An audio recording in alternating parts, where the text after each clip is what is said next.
mistakenly displayed during Samson's take for Kafui Semebo of the DVLA, who was commended as a consummate communications professional for clarifying that one has to be given 24 hours to produce their driver's license instead of impounding their vehicle unlawfully.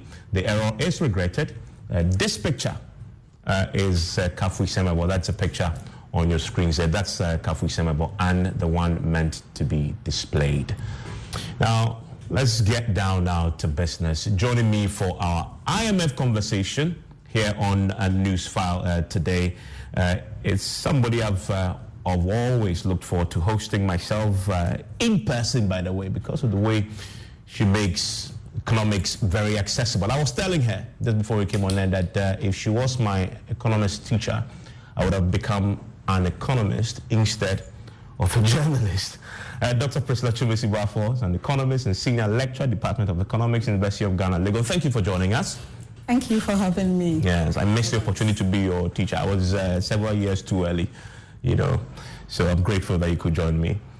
Also joining us pretty shortly is Dr. Mohammed Amin Adam. He's a Minister of State at the Finance Ministry, and he will join us pretty soon.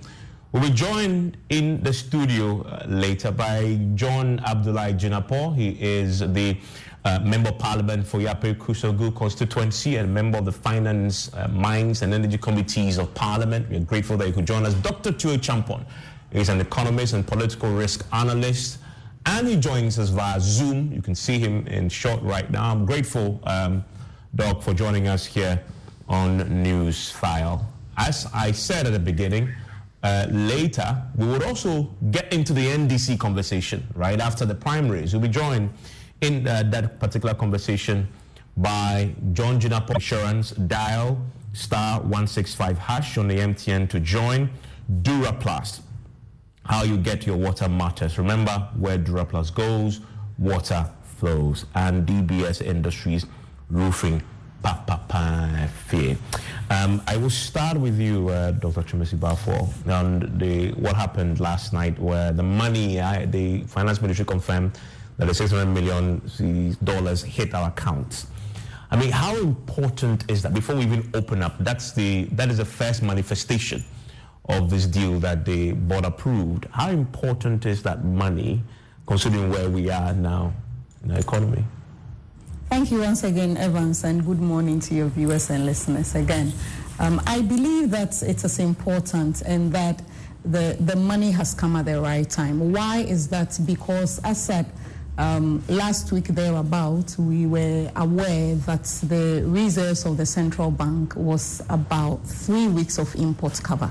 And that meant that if nothing came in immediately, possibly it could have come in with a lot of speculation and people rushing in, and the whole uncertainty around that environment is something that is not needed in economic management. So indeed, this comes in at the right time. I believe that Ghana, as the governor indicated, has a lot of goodwill globally. Everybody wants to see the shining star of Africa do well.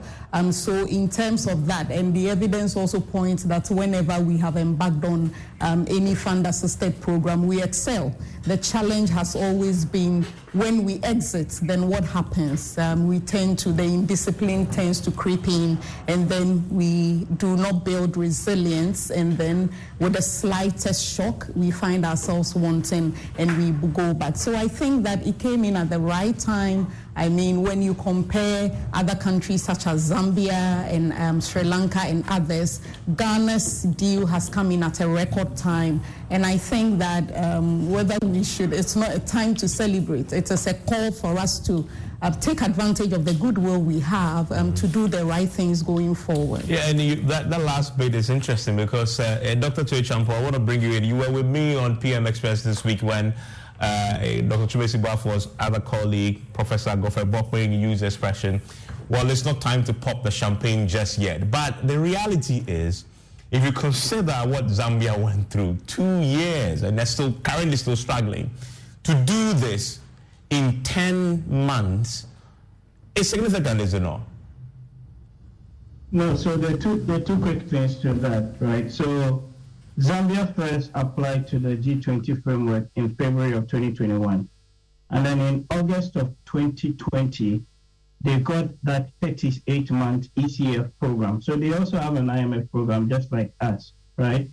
But what they've got to do beyond that is getting those creditor agreements, the external creditors to agree on the various reprofiling of the relief that would be granted them.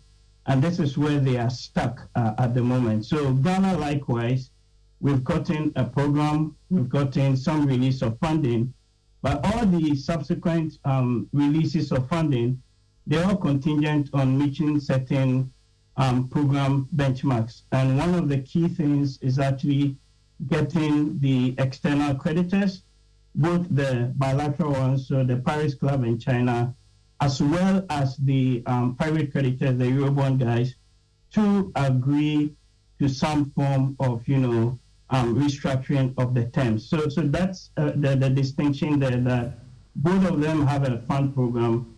Both Ghana and Zambia have got to do a debt restructuring exercise. And if probably there's any lesson from Zambia, is the fact that the external debt restructuring exercise often can be complicated. And when you look at Ghana's one, with what we have committed ourselves to under this IMF program, the very first table under the summary document, that 126-page document that they produced, right? There is a table there that shows you the proposed program financing commitments. And between 2023 and 2026, we have a financing gap of $15 billion. In 2023 alone, it's $4.2 billion. Out of that $4.2 billion, $1.7 billion is going to be coming from the IMF, the World Bank, and other sort of financing partners. But $2.5 billion, so that's 60% of that $4.2 billion, is financing that we haven't gotten yet. It's all contingent on the conclusion of the external debt restructuring. So those deferred interest payments and principal, or you name it. And if we're not able to get those monies coming in, $2.5 billion in 2023, another $2.2 billion in 2024, and so forth and so on, then we might then become stuck in the same process as Zambia and others, are struggling with. So that's just a bit of clarification there. Dr. Chubesi-Wafo, he's right. I mean, because you look at the point 3 under the release that came in, it says securing timely debt restructuring agreements with external creditors will be essential for the successful implementation of the new ECF arrangement. And in other words, yes, we have the deal, 600 million had come in, but to get anything more, it will be critical now to get external creditors to agree. But many will say, well, if you look at the commitment from China and the Paris Club, of course, then you have to go to the Eurobond, investors also to try and restructure. Should this be of concern, considering Tue Champon's point about the Zambia example? They're still stuck now because, yes, they got the deal like us, but they haven't received the funding yet because they haven't managed to restructure fully. Essentially, I acknowledge Theo's concern, and I believe that in terms of restructuring of the external debt, it is not as easy or simple as compared to the domestic debt restructuring, where essentially it got to the point of whether it's a take it or leave it situation. The external debt restructuring, it's a difficult one. You are dealing with different parties. With the bilateral creditors, I believe that there is still, at the moment, the Ghana has put a moratorium on servicing of its debt and all that, declared bankruptcy in that regard. When it comes to commercial creditors, I know that the government would have to deal with, for example, the London Club, where you are looking at individual commercial creditors. It's a bit tricky, but there are different approaches. I would tread on a more optimistic perspective that indeed it will be difficult, but I think that when we get our act together and get to organize things, it shouldn't be an impossibility. The fact that Zambia is struggling to deal with it should serve as a lesson to us for us going forward. I think there are a number of issues that are there. Are we going for debt conversion, for example? What are the implications? Essentially, I mean, we are doing this for the first time as a country, so it's uncharted waters. Yeah. But I think that whatever it is, we have a deal, at least on the reserve side now. There is no pressure on our balance of payment position. We can organize a few things domestically whilst we proceed on the foreign aspect. But in all this, I think that as a country, what lessons are we learning? I think it is critical. We should not get to this point again. Yeah, and I'm going to come to that. I'll start with the Bank of Ghana's caution that don't just, celebrate that the money had arrived, but take the opportunity this time to reset the economy. And he laid out what that would look like. Guess who has joined me in the studio? Hello, John Jinapo. Thank you for joining us. Thank you. Good morning. Good morning. You good? Well, it's not easy. It's tough, but we'll manage. Well, I mean, when we say, the toughness is about to ease a bit, right? I mean, the deal is here. 600 million in the Bank of Ghana account last night. The path to recovery is now clear. Come on. Which burden is going to reduce? I want to know. Is it the cost of living? Is it prices, wages, taxes? We're talking of the ordinary Ghanaian. What is going to lessen in terms of burden on the ordinary Ghanaian? You see, it's not about how fast a deal has been reached or how slow it has been reached. It's about the impact of this document on the ordinary Ghanaian. If you spend 3 months buying a rickety car, and I spent 6 months buying a robust, strong car, you dare not tell me that because you spent 6 months buying a rickety car, you are better off. Don't forget, if you look at page 5, our import cover had reduced to 0.5 months of imports. That is how bad the situation was. Look, this country was on the verge of collapse. It simply meant that it has been so decimated, so precarious that if the IMF had not come in immediately, this country would have just, and it has rippling effect.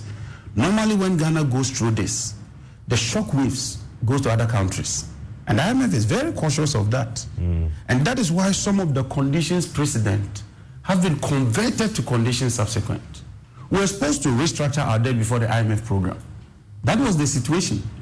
But now they've decided that, look, throw some 600 at them and let's see how they can restructure the debt. Even the domestic component that Doug says might not be so difficult. We haven't been able to achieve that. That's a fact. They finished it. The minister has just written. He's written that there will be another round to pensioners. He wrote, even after the so-called 85%. He made a proposal to the pension fund. Why is he making that proposal? He signed off and said, as for pensions, won't touch them. Reduce the threshold, achieve 85% of the reduced threshold, not the original target. Don't forget there was an original target. Realizing that there was upheaval, he exempted pensioners and then exempted some bondholders, and then out of that amount that was left, he achieved 85 and started jubilating. Went to the IMF, came back and wrote a letter that no, we have to sit down again. So even the and it's in the document. If you read the document properly, it tells you that the domestic component is not over yet. So even the domestic component that you have a foothold of, government has not been able to deal with that. The external portion, I guess you can divide into two. The first part is complete and sealed. In their conversation with the pension funds, when the exemption, they had a clause in there that says they will re-engage in accordance with, the fiscal measures going forward, etc. That is what they've triggered in these conversations with them to bring them back. And I know that it's been considered. There are various views on it. The domestic bonds themselves are not even being serviced. They have quite a bit of that. I'm saying that the coupons have not been paid. Not all, of course. Yes, so there's a problem there. Yeah. Government is defaulted even with domestic coupon payments. Yeah. And in finance, normally, government will not default on domestic coupons. Worst case scenario, they'll print more money. For the first time in my life, I'm hearing government default in this manner with domestic bonds. This is the first time. I've never seen that. It is the first time I'm seeing government default when it comes to domestic coupons under the Fourth Republican dispensation. Put that aside. The foreign component, government on the 19th of December 2022 unilaterally decided it won't pay again. It's not been paying. Government has not been servicing its external component of both commercial and bilateral.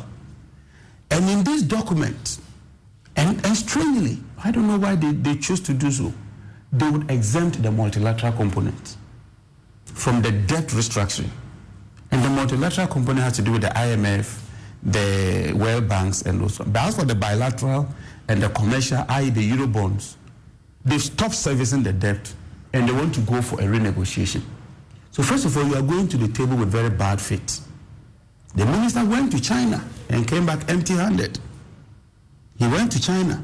So look. But now China has agreed, and together with the Paris Club, we don't know where we're going to get to. We don't know where we're going to get to. And like Dr. Teo rightly pointed out, he referred to, I think his table, I will extract the table even as I talk. There's a table that tells you of the funding gap. 2023 is 4.2 billion, 2024 3.3 billion, 2025 4.2 billion, 2026 3.2 billion. And the financing from external debt restructuring moves from 2.4 billion, 2.1 billion, 3.1 billion, close to 10 billion. You must achieve that debt restructuring. That is not a small task.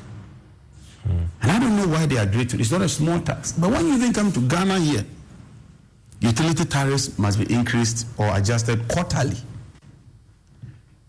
Taxes, individual taxes must be adjusted upward. The Bank of Ghana has committed that to keep increasing the prime rate to fight inflation. It is here. So you are going to have monetary tightening, and you are going to have fiscal tightening as well. And if you read the Bank of Ghana's Monetary Policy Committee report, investments has reduced from 80 billion to 64 billion. So we are beginning to see the pass-through effect of these tight fiscal consolidation measures. Even wages, they've committed that they will not be increasing wages in a commensurate manner. So you're going to see your taxes go up. You're going to see your wages not being increased in a commensurate manner. You're going to see petrol at the pumps, diesel going up. You're going to see electricity tariffs going up. So we're going to push more people into the poverty bracket. So when you read this document carefully, it tells you that government must prepare for social unrest and social upheaval. And we'll come to drilling down the specifics as to how it relates to you. But we'll also look at their positives. I mean, one of which we'll discuss, the cedi is beginning to stabilize. So they are looked at the graph. But don't forget about the cedi stability. Yeah, I'll come to that substantively. Bilaterally, I'll come to that substantively. That you won't service your debt. Yeah, I'll come to that substantively. Your currency will stabilize. I'll come to that substantively as we begin to dissect it a bit more. But Dr. Mohammed Amin Adam, Minister of State Finance Ministry, joins us on phone. Thanks, Dr. Amin Adam, for your time on Newsfile. Well, thank you, Ivan. I mean, let's start with what happened last night. I mean, you can confirm, can you not, that the 600 million hit the accounts, all right? Yes, 600 million hit the accounts of the Bank of Ghana yesterday. Okay, good. And how is government taking this in terms of the use to which you want to put that immediately?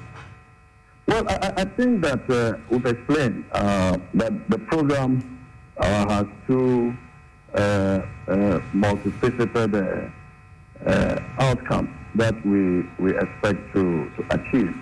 Number one, we want to be able to promote growth, and therefore the money will be used for budget support.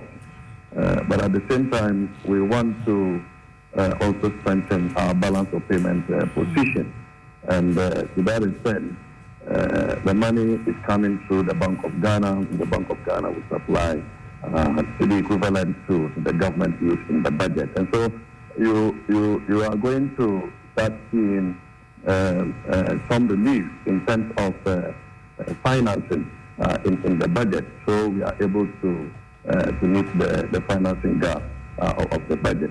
And then also we should expect the cedi to get stronger and stronger. Already over the last 6 months, Bloomberg has reported that the cedi is the best performing currency out of 150 currencies across the world. And so with the flow of the IMF money and other resources that will flow into the country, we expect the currency to get stronger and stronger. Yeah, I mean, and yesterday, the finance minister at the press briefing, this must have been on Thursday, made the point that the 600 million once it hits will be used for financing programs. Can you clarify that? When you say financing programs, what did he mean? Well, the budget has programs and projects which already have been approved by Parliament. And when we talk of budget support, we have a financing component. Of course, there's a deficit that we have to finance. We would have gone to borrow to finance that deficit. And so with the IMF money coming in, it will go to support same projects, road projects, railway projects, medical facilities, telecommunication, etc., etc. So these are the projects that have been approved already in the budget. Okay, clarify again for me. I asked that because the primary reason we were told for going to the IMF was to get balance of payment support, and where if you look at the IMF document, it specifies how precarious our reserves are currently and import cover, etc. If you're going to use the 600 million for roads and projects, etc., that possibly doesn't address the primary challenge, the existential threat of the import cover and the reserves question. Can you reconcile that? No, I think in the past, the IMF support has gone to provide balance of payment and support. The Bank of Ghana will just receive the money and then use that to build their reserves. Now you're having two full benefits. The money comes to the Bank of Ghana account, and the Bank of Ghana will also give cedis. And it is not just on the spot. The cedi, the release of cedis by the Bank of Ghana is going to be over time. And so you certainly will have the reserve position being strengthened, while you also receive the cedi equivalent of the dollars to be received by the Bank of Ghana to finance programs and projects approved in the budget. That's a very important clarity, and I'll get Doc's reaction to that. But first to you, now he's giving clarity what the money will be used for, roads, etc., and projects. I've just opened to the budget appendix 3A, summary of central government operations 2023, page 189. Are you confirming on this program today that this 600 million would be used for road construction payments, like you are saying? Can you confirm that on authority on this program so that we have that on record? I think he said that. No, I just want him to clarify that. We didn't hear what I said. He said that. Please, can you? I just wonder because it's not here. Did you hear what I said? I don't see that here. I've checked. No, if you didn't hear what I said, that is fine. But okay, I didn't hear. Can you re-echo that for us? The public heard what I said. Yeah, I mean, I didn't hear. No, I mean, I did because of the let me do that. He said that he mentioned a host of things, including roads. So it's confirmed that the minister says this 600 part of it will be used to pay for road construction. Yeah, it includes roads. He mentioned. So we'll get that in the budget outtakes. I know that will not happen, but let's keep that. Okay, let me quickly get clarity on that. Dr. Chumesi Bafo, so now we have clarity on what the 600 million will be used for, and that's an important point. Now the minister has said a host of things, including government infrastructure and programs, including roads, etc. Essentially, my understanding of the IMF program is that it's a balance of payment support that the funding comes in for. So the BOG will receive it, and then in that regard, it will support our foreign reserves position, and then we will use that in the management of the foreign exchange market and interventions here and there. But indeed, it is funding that is coming in, and it is not just going to sit in the vault of the Bank of Ghana, but I know that it also comes in a form of, it can also come in a form of budgetary support. But from what the minister is saying, I'm not too clear, because there is also the World Bank support in this deal, where I have read that the World Bank is targeting a $900 million support to the budget, because essentially there is a financing gap in the budget based on the fact that Ghana does not have market access. So something, it needs to be filled. And in that regard, that is what needs to be done. But I am a bit not too clear with regards to this funding going into road construction and infrastructure. Thankfully, the minister is on, so let's get that clarity for you. Dr. Mena, do you want to try and give Dr. Chidesiba for some clarity on it? Yes, of course. So the money is coming through the Bank of Ghana, and as I speak, we all know that the money landed in the account of the Bank of Ghana. But the Bank of Ghana will give to the equivalent when we call on it, because we call on it to also support your budget. And if you read the IMF program document very well, there is budget support component of it. And so it is a fact that even though it's coming through the Bank of Ghana, and the Bank of Ghana will also release it to the government. The purpose of the government taking this money is to be able to use it for budget support. We have the financing component of our budget, 2023 budget. And this is why we continue to say that the IMF program has catalytic effect. Because of our application for the IMF-supported program, the World Bank also started negotiating with us for additional budget support, $900 million to be disbursed in equal tranches of $300 million every year, which is also coming to support the financing gap in the budget.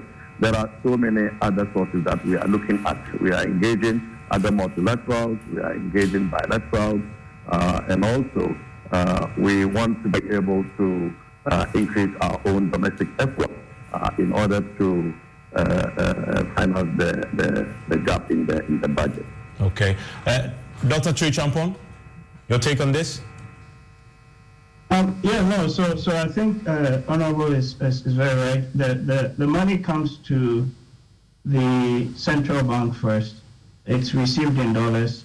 Central bank will keep some portion for bolstering the reserves and help stabilize the city, and then subsequently some other portions of the money would be released to the Ministry of Finance or the Treasury for different items in the budget. As to the specifics of that, I don't know. But what is really important, I think, is that this initial funding that we've gotten is just a temporary fix, in the sense that it's like being sick. You've gone to the hospital, you've been given morphine to help ease the pain. But beyond that, you've got to take some dose of heavy antibiotics to cure the ailment. And any other funding that we're going to be getting, whether from the IMF, whether from the World Bank or other development partners, is all contingent on us meeting the program targets. That's very, very important. So when the next review is done in a couple of months, if you look at the document and the targets in there towards the end of the year, if we have not met most of those core quantitative and also benchmark reform targets, then it becomes difficult to get those additional tranche of money, coming in that regard. Okay.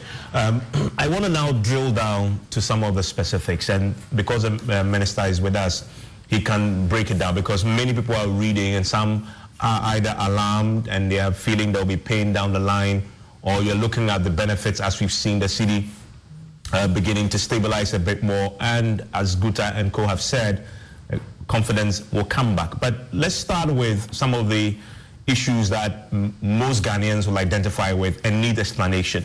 The first one is on page 10 of the program document that talks about containing the wage bill by limiting wage increases and hiring. I bring that up first because obviously, I mean, that Labour and TUC, has always warned that if the IMF program document comes and they see this line in, Dr. Amina, that you are in trouble. So please take time to explain what this is in reality. What would this manifest in reality? How would this manifest in reality?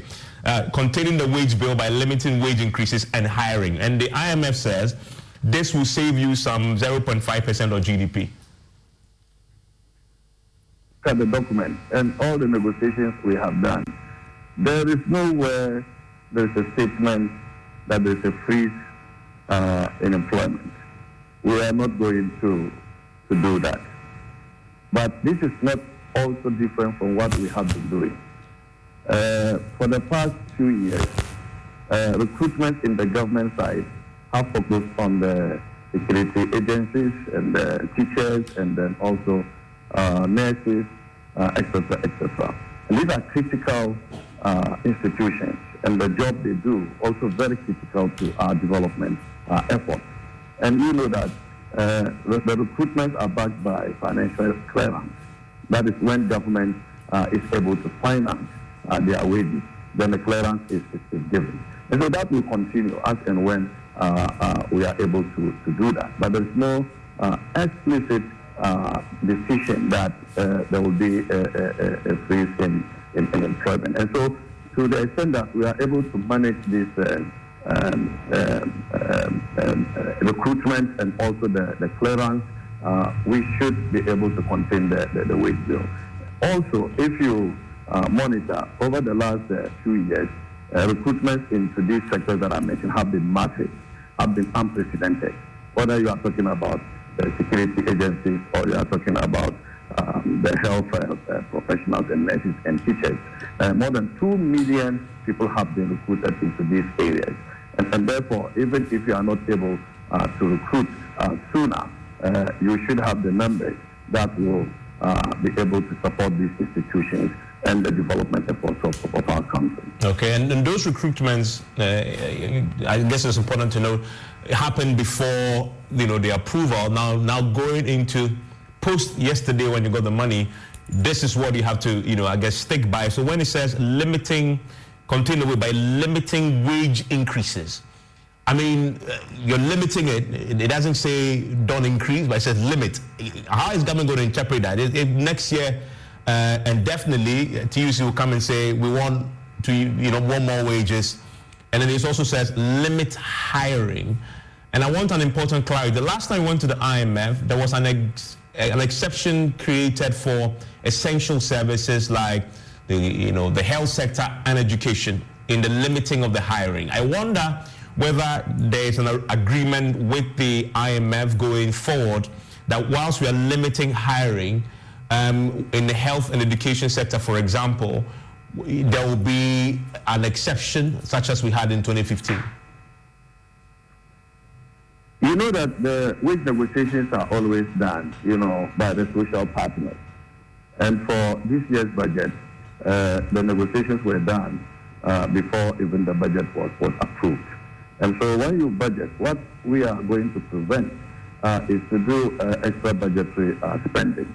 And so to the effect that there is need for more hiring for wage increases that are not budgeted, the social partners, I believe, will continue to cooperate with government so that we don't go off the budgetary target. Okay. Dr. Bafo, that's an important point for all workers, including yourself. So when you read that, you've heard the explanation. How do you assess this particular, I guess, program requirement that we'll have to meet to save us 0.5% of GDP? Right. I think that this conditionality is not new. It's always been under almost all our IMF programs. The reason being that the wage bill takes a significant chunk of government resources. And so for that matter, whenever we are able to control the rate of growth in the wage bill, then possibly some resources can be saved. But for me, like you rightly said, most of the times exceptions need to be made, particularly in critical areas such as health and education.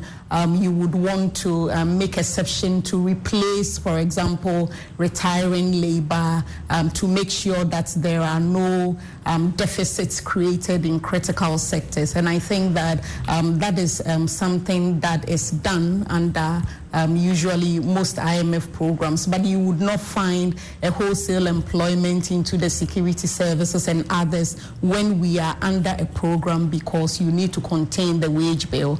And you do that by either containing salaries that people are taking or by reducing the number that is being... I know you're smiling. I was wondering, I mean, yes, it will affect you, you know. I know, essentially I am, because we are also dealing with the situation of high inflation. So you see, in essence, how do you balance that? Exactly. Labor, it's really in a precarious position, in a sense that as prices are increasing, your real wage, at the end of the day, how much your salary affords you now is just about a half of what it used to do. And I understand why labor union would be up in arms in trying to find out the clear position of government. But the reality is that, yes, I mean, IMF programs have always come with a lot of negative impact on the ordinary Ghanaian, the ordinary worker and all that. And for me, my position is that that is what we need to learn, important lessons, so that periodically we do not find ourselves back here, because you find that the cycle is always about 4 years maximum.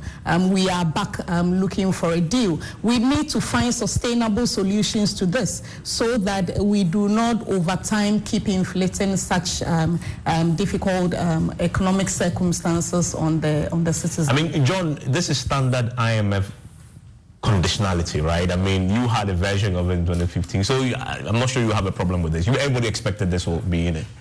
You see, the reality is that workers are going to struggle. Living conditions are going to be tough. And so let's not play around it and say it's the usual thing. It's not the usual thing. If you read the document very well, it's quantitative. It says 0.5% of GDP. So it's a target that you ought to meet. Capital expenditure, 0.9%. It's providing around 0.9% of GDP of savings. Yeah. Rationalization, goods and services spending, 0.3% of GDP. So these are quantitative targets that the IMF will be measuring. And the statement goes further to say that when you do not meet it, in the mid-year review, you must take steps to reflect those variances in order to come back. So let nobody present it to us as if it's the normal way of doing things. And I've been hearing these 2 million jobs, 2 million jobs. I don't know what that means. I have the budget here. And the budget for me is the most authentic document for me. If you go to page 230, Appendix 7, 2023, total government budget ceiling, staff strength 804,000. It is there. It is in the budget. It's not a political statement. And the budget is debated and adopted. This is what both sides of the House, the entire House, adopted. 804,000 total staff strength. I don't know where this 2 million is coming from. 2 million of what? Is it gross figures? Is it current employment? Is it what? The current total staff strength, the ceiling, that's the 2023 ceiling. Government says that even if it employs so much, it has to end at 804,000. So look, let's not create this impression as if this IMF program is going to lessen so much of a burden. Rather, we have to take some tough, difficult decisions for the next 3 years. The question is, how do we navigate this very difficult path? I think that should be the narrative, that should be the discussion. And Dr. Tia Champon has enumerated some of the difficult things that the IMF expects us to undertake before the next tranche is released. So it's like they've given you some palliative care, whatever you choose to call it, to tame your temperature, but you must take those very difficult and tough decisions. One of them, and I want to get Dr. Amin Adam's take on this so that we can all, as we go, I wanted to just break it down so you all appreciate and go forward. 2 days ago, the Finance Minister was actually appealing to all Ghanaians to support the program. But to do that, you need to understand what it means. And so let's go to the other one that affects every single soul in this land called Ghana. And it's in the document. It says, automatically adjust fuel levies by exchange rate movement or inflation. Immediately you hear fuel, you know that you are in dangerous territory. So, Dr. Amin Adam, this particular clause, when it comes to the what they call the medium-term revenue strategy, which they expect that Cabinet should approve very soon. The requirement for government now to implement this automatic adjustment in fuel levies by exchange rate movement or inflation. How is this different from the current deregulator regime that we have? Is it the same or this is different? Well, first of all, the 2 million employment John Jinapor talked about, he is referring to government staff levels. As if all the recruitment as a result of government programs are all coming into the formal government sector. 2 million employment. Government is doing too many projects around the country. So apart from the people who are recruited into the formal government sector, there are people who are also recruited to undertake projects funded by government. And so you should understand the context of the 2 million people who have been employed over the last few years that we've been talking about. But secondly, I do appreciate that we will have to do things different from the way we did things. It's not going to be business as usual. And so, yes, workers and Ghanaians all over will have to bear with us.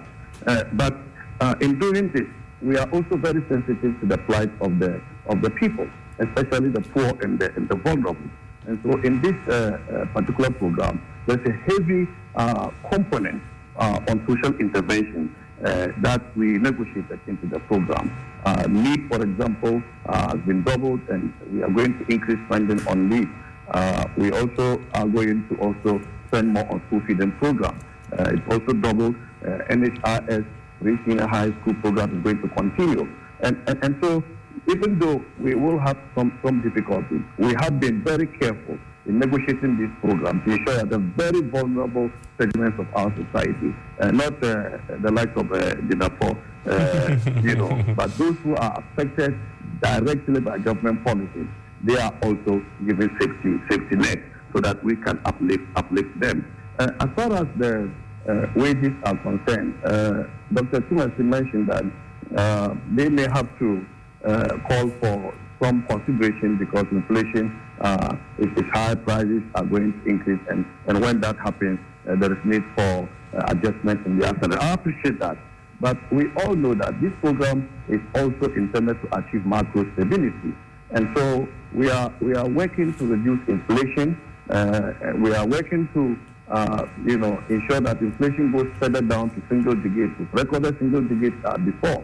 Before COVID started, we had single-digit growth was at 7%. Exchange rate was very stable, and so we want to go back to the period before COVID. And so there may not be that case for prices to increase. That may warrant consideration for adjustment in salaries from 54% by end of last year. It's currently 41%, and it's going to further go down.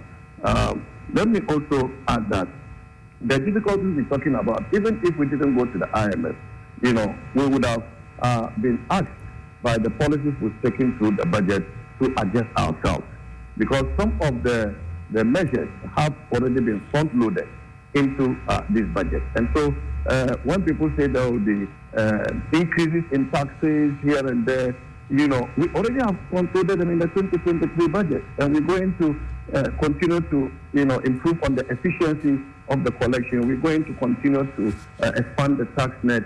The property rate that we are trying to do to bring in some money. If that is being pursued seriously, we are also reforming the e-levy in order to improve collection. And so they have been front-loaded already, and to the extent that we can work so hard with the support of Ghanaians to be able to realize our revenue objectives will help in bringing on the revenue bit, my substantive question, I'll return to that shortly, but on the revenue bit, because you brought it up, you're saying that... Before you come, let me just answer directly your question on... No, I'll come to that. I'll come to that because you just said revenue. So let me just ask one further clarity on revenue. Categorically, you're saying there'll be no new taxes. I didn't say that. I said that people are saying that there will be tax increases here and there. Okay. And I'm saying that we have already front-loaded some of this in the 2023 budget. Okay. And so what we have to do is to make sure that we collect. And we are going to improve on our efficiency in the collection. We're going to also expand the tax net further so that those who are not paying, we want to go after them so that we can be able to improve. So that is improving efficiency. But I guess any clarity to the question, let me just rephrase it. Are we going to have fresh taxes? Well, I mean, we are now developing what we call the medium-term revenue strategy. Yes. The medium-term revenue strategy, depending on the conditions as we go forward, will define what the government tax strategy will be going forward. Okay, now let's address the substantive, and I'll come to that. Please make notes on the revenue. Okay, so you were talking about automatically adjusting... It says, I just want to quote it. It says, automatically adjusting fuel levies by exchange rate movement and inflation. What does that mean exactly? In the context of the deregulated regime? Yeah, it is the same as we have also in the electricity sector. And we are trying to, move away from the regime where these prices were done arbitrarily, to a more, macroeconomic induced adjustment.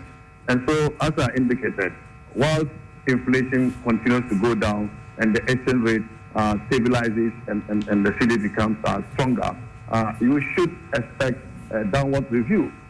For the first time in the history of our country, transport fares have been reduced by transport operators.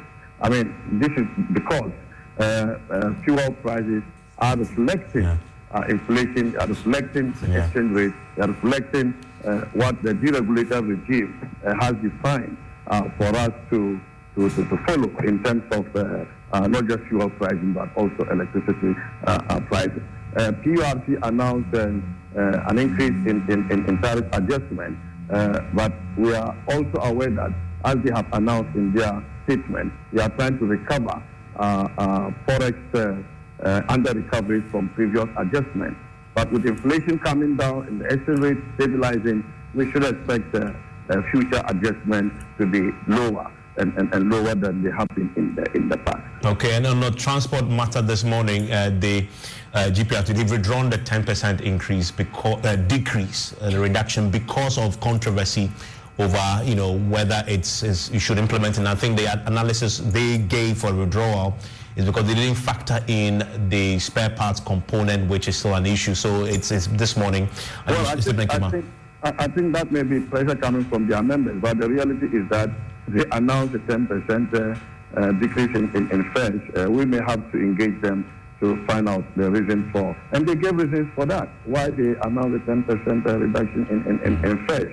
We may have to engage them to find out what new developments have occasioned the withdrawal of that. I want to bring in Dr. Tua Champon. Doc, so first, and then there's a revenue one that the minister clarified, but quickly take for me the automatic adjusting fuel levies by exchange rate movement and inflation, which is just explained there. If you're going to do that, and the anticipation is that the cedi is going to stabilize significantly going forward, which is a huge factor in the price volatility when it comes to fuel on the market. That is good in the long term, is it not? If the cedi stabilizes and continues to strengthen, because then you're going to see automatic adjustments that will mean reductions. Is that how you're reading this? In implementing this automatic regime for a very long time now, so it's nothing new, like Honorable was saying. What should or what we didn't do, if you recall, during the pandemic, fuel taxes and these levies and electricity prices should have gone up, right? But we did not make those increases or adjustments for well about 1.5 going into 2 years.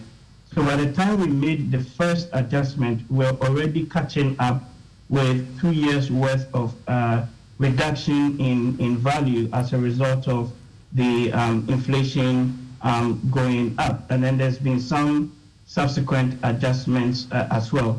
But going forward, it's all really predicated on the fact that if you get inflation under control, and even the prices of the product also comes down, then the pass-through of that into electricity tariffs or even for fuel prices at the pumps begins to come down.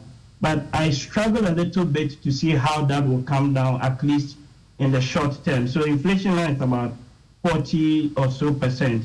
And under the IMF program conditions that we signed with the fund, Table 2, which is titled Performance Criteria and Indicative Targets, by December of this year, inflation should be within a central band of about 29%, and then March it comes down to about 26.9%.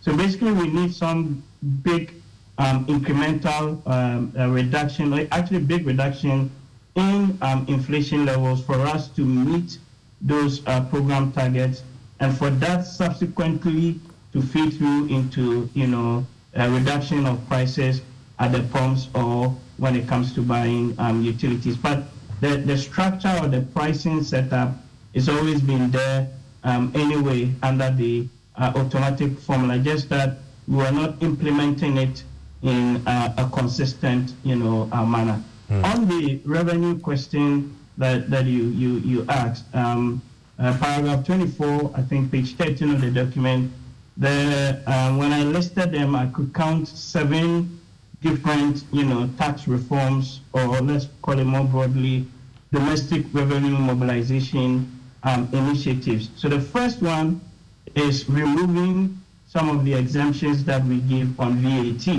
and that's meant to give us or save us 2% of GDP.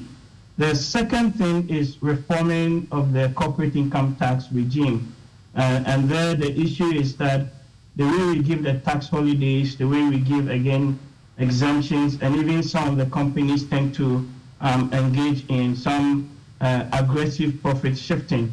So if you do some reforms there, again, you can make some savings. Then there is something around customs exemptions. So what happens at the ports? There is stuff to do with personal income taxes that needs to be more progressive. We've discussed the fuel levy. The 2 other probably new ones that I think is featuring in this conversation, but subject to more stakeholder consultations, is the introduction or the adoption of a new tax fiscal regime for the extractive industry. And I'm sure Honorable would know a lot about this. Yeah. We've been working within that space, and I support that call. But of course, we need to see the details. The take home for all of these conversations is that at the end of the day, if you look at the macro numbers that we need to attain by the end of this program in 2026, for our revenue and grants, we need to move it from 15.7% as of 2022 to 18.7% by 2026. So that's basically an upward adjustment of 3 percentage points of GDP, right? So that has to go up. And then on the expenditure side, we need to cut expenditure, the primary expenditure, which does not include your interest payments. So that needs to be moving down from 19.3% to 17.2% by 2026, or negative 2.1% percentage point reduction.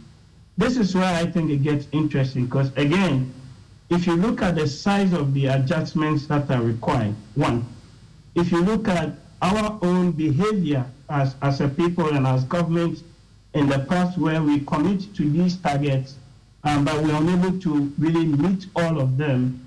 And number three, given the prospect that there's an election next year on the horizon, you begin to wonder if these really aggressive targets that the government has committed itself to would be met, because you need to make some really sizable adjustments. If you look at the document, they've got to make an adjustment of about 5% of GDP over 3 years, and about 2/3 of that, right, 66%, have to be done in this year going into next year. And with an election around the corner, I begin to wonder if that could really be fully attained in that regard. And I'll get the minister's take on that, the commitment there, but Mr. Jinapo. First of all, I'll just share some documents with you. Yeah, okay. You see, it's important that we put things within perspective. For instance, if you take employment issues in Ghana, the latest World Bank report, which is the latest on Ghana, Ghana is faced with 12% youth unemployment and more than 50% underemployment, both higher than overall employment rates in sub-Saharan Africa. So if you take the sub-Saharan African average, Which date? this is 2020. I've sent it to you. 2020. A new World Bank report titled Youth Unemployment Programs in Ghana. Okay. Options for Effective Policy Making and Implementation. I've sent it to you. So clearly, when it comes to unemployment, it's on the ascendancy. So already, we are grappling with a very, very difficult situation when it comes to unemployment. So these figures I keep hearing, they should show some impact. When government implements policy, the policy is aimed at achieving a certain objective. So if you say you've done so much, it should show in the end result. And we should see some tangible evidence that we can relate to when it comes to that policy. On the contrary, we are seeing unemployment rising, underemployment rising. And now we are moving into a program which further tightens the economy. Now, Dr. Tio Echampong was talking about some of the targets. If you read the Bank of Ghana's latest Monetary Policy Committee report, provisional data on budget execution indicates a higher overall broad fiscal deficit on cash basis. 8.1% is against a target of 6.3%. We missed it. Revenue target, we missed it. Expenditure target, we missed it, which brought an overall deficit of 49 billion, which was financed by the Bank of Ghana. Fortunately, now there's Kumo sitting at the Bank of Ghana. So based on those reforms, they now have to come to Parliament for us to enact legislation that will ensure that there's zero financing. So when we say, oh, nothing has changed, the IMF program is just coming to consolidate what we're doing, it is not coming to consolidate what we're doing. It is coming to correct the wrong things that we were doing as a country. You can't take a Bank of Ghana financing of over 70 billion and throw it into an economy the size of Ghana. It will hit up the economy. And that's why you are seeing food inflation today at about 60%. When you hear the average inflation, it's all the goods brought together. But when you begin to disaggregate them, then you begin to see the real impact on the ordinary Ghanaian. So when food inflation is at about 60%, it gives great cause for worry. Now you're going to be increasing fuel prices. You're going to be increasing electricity prices. It means that your headline inflation is going to shoot up. It will have a pass-through effect, which will then affect the ordinary Ghanaian. So we're in very, very difficult moments. Look, not quite long ago, and I always come to the issue of credibility. The issue of credibility for me is very, very important. We were told that we had so much excess capacity that we didn't need that amount of power. June 2022, the AXA deal expires, 370 megawatts. This government has extended that contract by 15 years. I've sent the contract to you. Just check, I've sent it to you. That's it. I scan every document that I get. It's an 86-page document with take or pay clauses. As if that is not enough, they signed a new deal of 207 megawatts. Fresh one with take or pay clauses. And if you read the World Bank report, it says that, look, there are 3 issues. 1, capacity. 2, exchange rate losses. And 3, cost-reflective tariffs. When the government and the PSU appeared before Parliament, I asked them, are our tariffs cost-reflective? They insisted that the tariffs were cost-reflective. The IMF says the tariffs are not cost-reflective. So adjust them progressively. The IMF is cautious of the fact that you can't just do a wholesale adjustment. So these adjustments we are seeing is to even bring us back to parity first. That's what these adjustments are about. That look, there's a huge deficit in respect of the cost of production, your collection, and the tariff itself. So do it in a graduated manner on a quarterly basis so that by the end of 2023, you would have caught up and then keep at bay with inflation. So look, we are in for real trouble as we go forward. And the IMF is looking at 2 main things, the current account balance and then the primary balance. Because government likes reporting trade balance. But if you have a positive trade balance, it doesn't mean the money is coming to Ghana. You rather ought to go and look at the current account. That is where you see what Ghana is really getting in terms of real money payments and receivables. And that keeps widening from negative 5.1 to about 7% thereabout. I'll just check. So they insist that over that period, you must bring that current account deficit to an appreciable level that can anchor whatever we are doing. So look, every Ghanaian who is watching this program, I have only one advice for you. Tighten your belt. A fair conclusion, Doc? Is that a fair conclusion that people should tighten? Essentially, I think that the fact that we are making an attempt to restructure and get the economy back on track, these are not great times. So there are tough times ahead. And for me, particularly with the automatic adjustments and all that Theo indicated, these are policies that exist, but there have been interruptions here and there. I think that that is also, in one way or the other, these are some of the negative adverse impacts of IMF programs that over the years have made them a bit unpopular because it tends to push a lot of people in poverty. And so when you look under this program, they are a bit sensitive on the social impacts, trying to look on the leave side and all that. But really, the challenge is that these are not great times. And for me, given that inflation rate is that high, the automatic adjustments, it goes both ways. So for instance, the central bank is committed to reducing the rate of inflation through using tight monetary policies, increasing the rate. Increasing the rate means persistently increasing the cost of credit, and that also feeds into cost of production. So you see, in trying to reduce the inflation rates, and now there would be this strict automatic adjustment with inflation. So it means that the prospects for reducing inflation in the shortest possible time is not something that is likely to be achieved. And when you look at it, the bottom line is that what is the impact on the ordinary Ghanaian, like Honorable is saying, but I think our experience tells us, and that also explains the apprehension that a lot of people have whenever the country is subjecting itself to an IMF program, because we know the implications. But with this time round, they're a bit sensitive because the fund has been unpopular over the years. If you cast your mind back to the 80s, I mean, at some point they had to introduce policies to mitigate the negative impact of the adjustment and all that. And so that is it.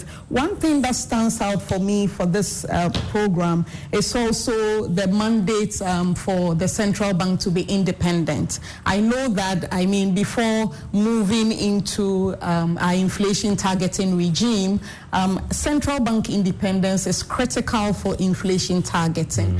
But it so happens that over the period, we tend to find government interfering in the activities of the central bank. Under the COVID, we know that those were extenuating circumstances, so the bank had to come in to finance some of the bonds and maturing debts because there were no access to funds. But I think that for me, lessons need to be learned so that as a country, we make institutions work, we do the right things, and persistently try to remove the political interference and the indiscipline that creeps in over the period. And also, learn lessons to cut our coats within our cloth so that we do not persistently rely on borrowing to finance our way through development, particularly through recurrent expenditure, because essentially when you look at it,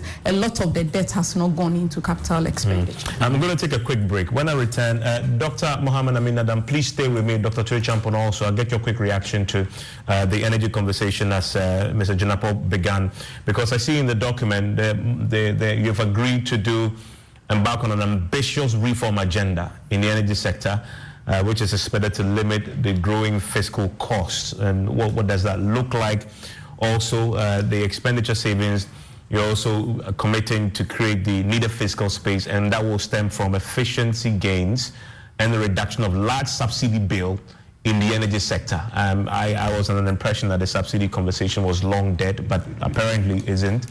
So we'll try and get that clarity. And then briefly, the document talks about, and Tui Champon touched on it, if Dr. Aminadam can explain, I will return, that government has committed to adopt the new fiscal regime for the extractive sector. It presupposes that fiscal regime possibly has been drafted already and needs adopting. What does that look like?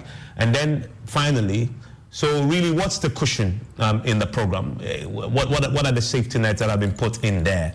Because we've talked extensively about the challenges and the cost to everybody, but what are the safety nets? What's the cushion in the program to help all of us make it slightly easier to carry the burden? Please stay with us after this.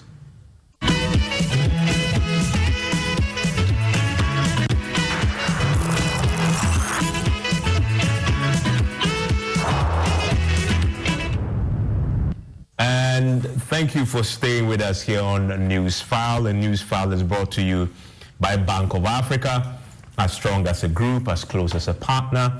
MTN everywhere you go. Ashasi University, educating ethical and entrepreneurial leaders for Africa. Roberts & Sons Optical Services, your comprehensive eye care service provider for 31 years. My Way Insurance, dial *165# on the MTN to join.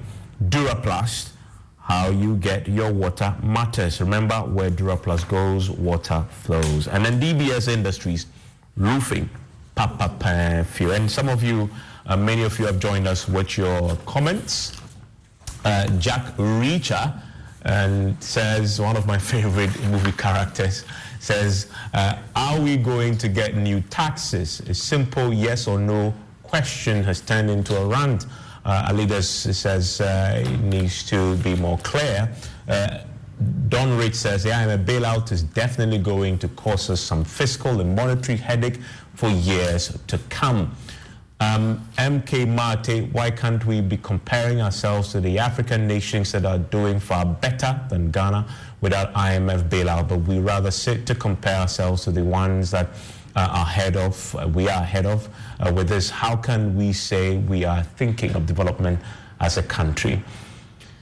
Sap Kobe says, unless our leaders stop accumulating wealth for themselves, we will never stop running to the IMF. Kwabena says, please ask the minister when the finance minister is honoring the mature principles due since February 2023 for pensioner and individual bond holders.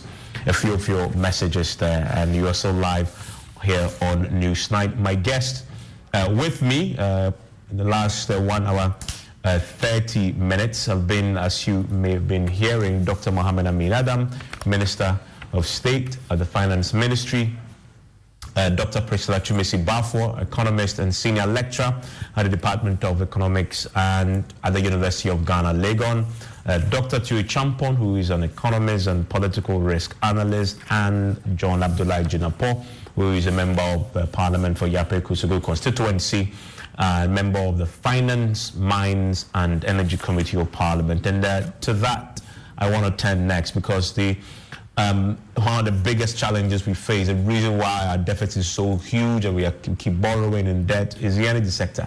The energy sector is a significant player in our crisis, and this document addresses a bit of that. And the document actually says that the government had committed itself to embark on, quote, an ambitious reform agenda in the energy sector, which is expected to limit its growing fiscal costs. Dr. Mohamed Amin Adam, what does this look like, this ambitious reform in the energy sector? What would it look like?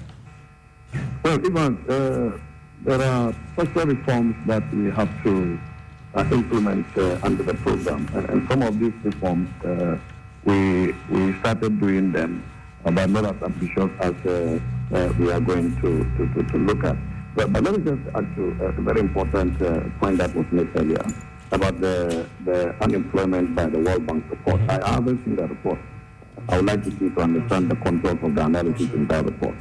Then also, my brother Singapore is talking about bad conditions that the fund program is going to bring to the economy. Talking about food prices are going to go up, and we made reference to food inflation in the past. The reality is that we all know why food prices went up. We know why petroleum prices went up. You know, so sometimes when our friends on the other side talk, it's as if they are in the same. But we all know the circumstances, the external factors that affected all of us, not just in Ghana, across the world.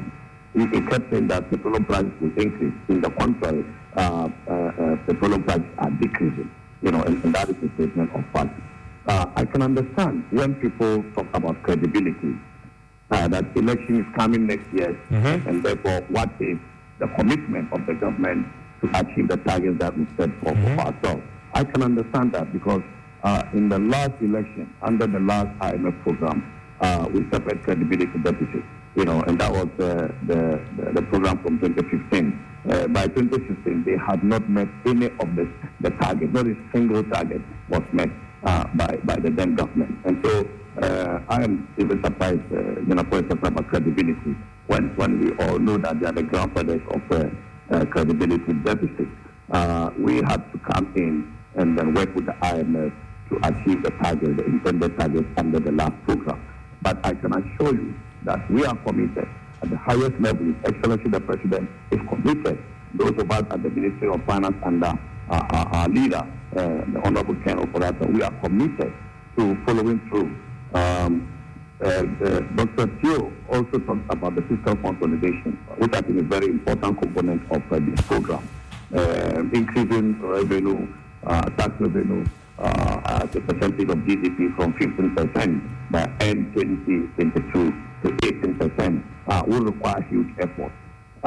Fortunately for us, the 5.1 percentage adjustment, fiscal adjustment, which in total we are supposed to do under the program, about 3.1 percentage points of that have already been passed in the 2023 budget. We factored that into the 2023 budget, and all the revenue and expenditure measures to deliver the 3.1% have already been passed by Parliament. And so we are committed to this, and we will do this together with the people of Ghana cooperating and supporting us. Now, to the energy sector question. As I said, there are a number of structural reforms that we have to implement. The energy sector is key. Pricing is an issue, and we already have discussed automatic tariff adjustment and also fuel pricing index to macro indicators like inflation and exchange rate, so that we do not accumulate arrears. Under the program, we are not required to accumulate new arrears. Okay. And so we will have to make sure that we are able to restructure the debt so that we can be able to clear the arrears, because the funds program also requires us to develop an arrears clearance plan. So we need to be able to come up with this plan to enable us to clear the arrears that are accumulated, the legacy debts that have been accumulated in the energy sector, but also to keep current on future invoices that are coming. And this we are able to do when we have a cost recovery pricing. In the energy sector also, we want to improve on the efficiency of the agencies, particularly ECG, in the collection of their bills. We know that they have embarked on an ambitious operation. They are collecting their debt. They collected 3.1 billion to this. We think that this should be sustained. It should not just be a 9-day wonder. It should be sustained, and we are determined to support ECG in particular to reform their collection system, to digitalize their collection system, and to be able to reach out everywhere to improve on their collection. Here there are some proposals there on even passing some guidelines for emergency expenditure, management. What was missing on the governance side is really what we do with campaign financing, which is one of the elephants in the room.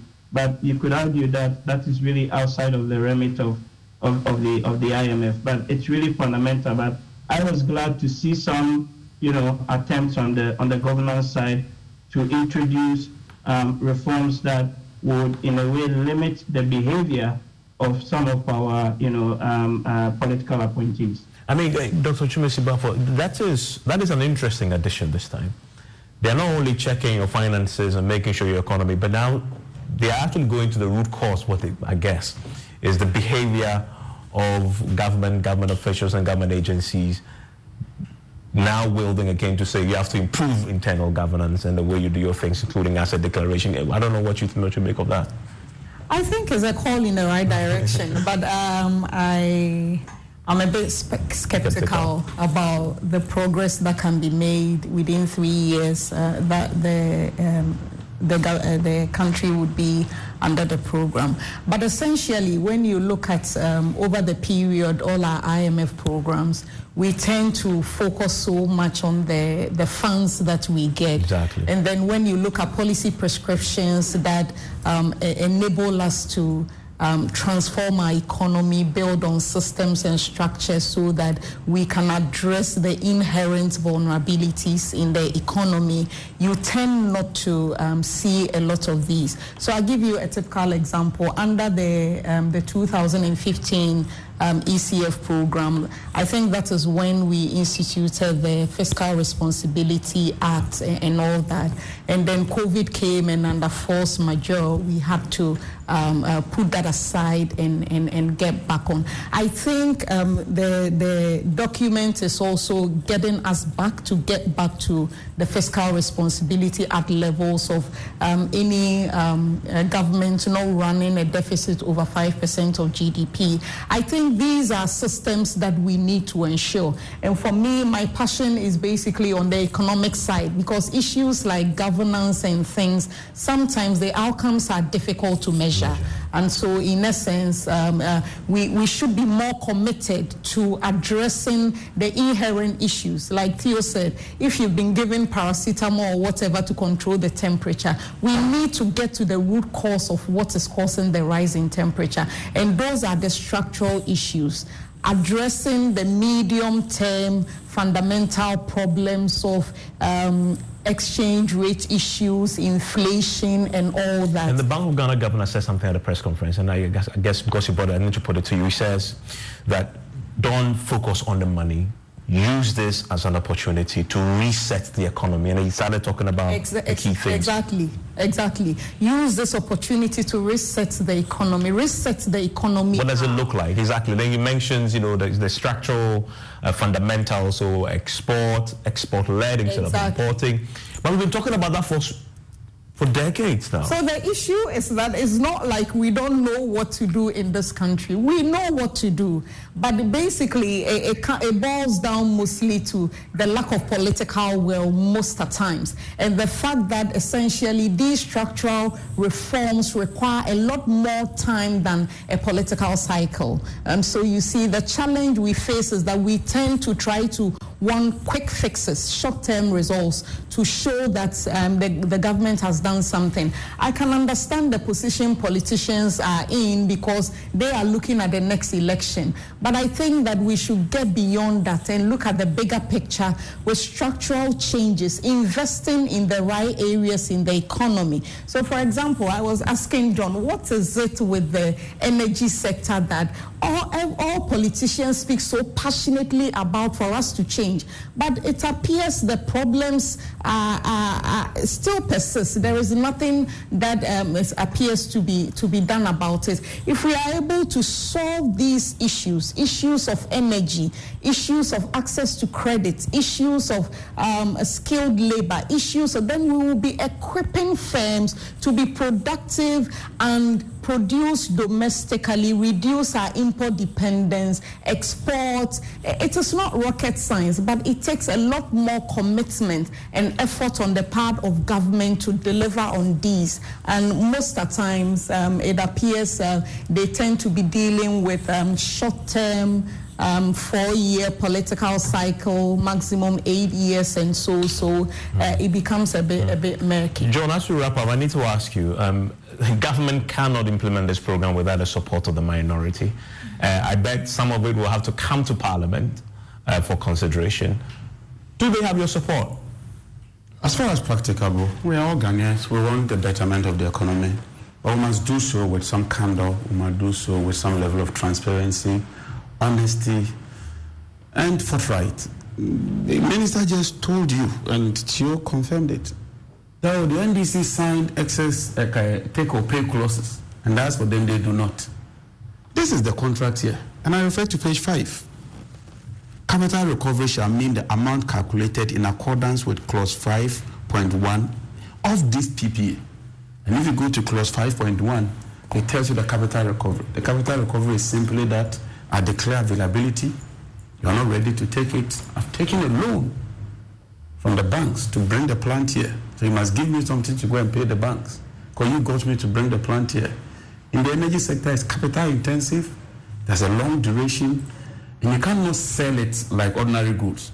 So if you get me to bring my plant here, and you do not offtake it, and you say, look, I'm not ready to take it, I must go and service that debt.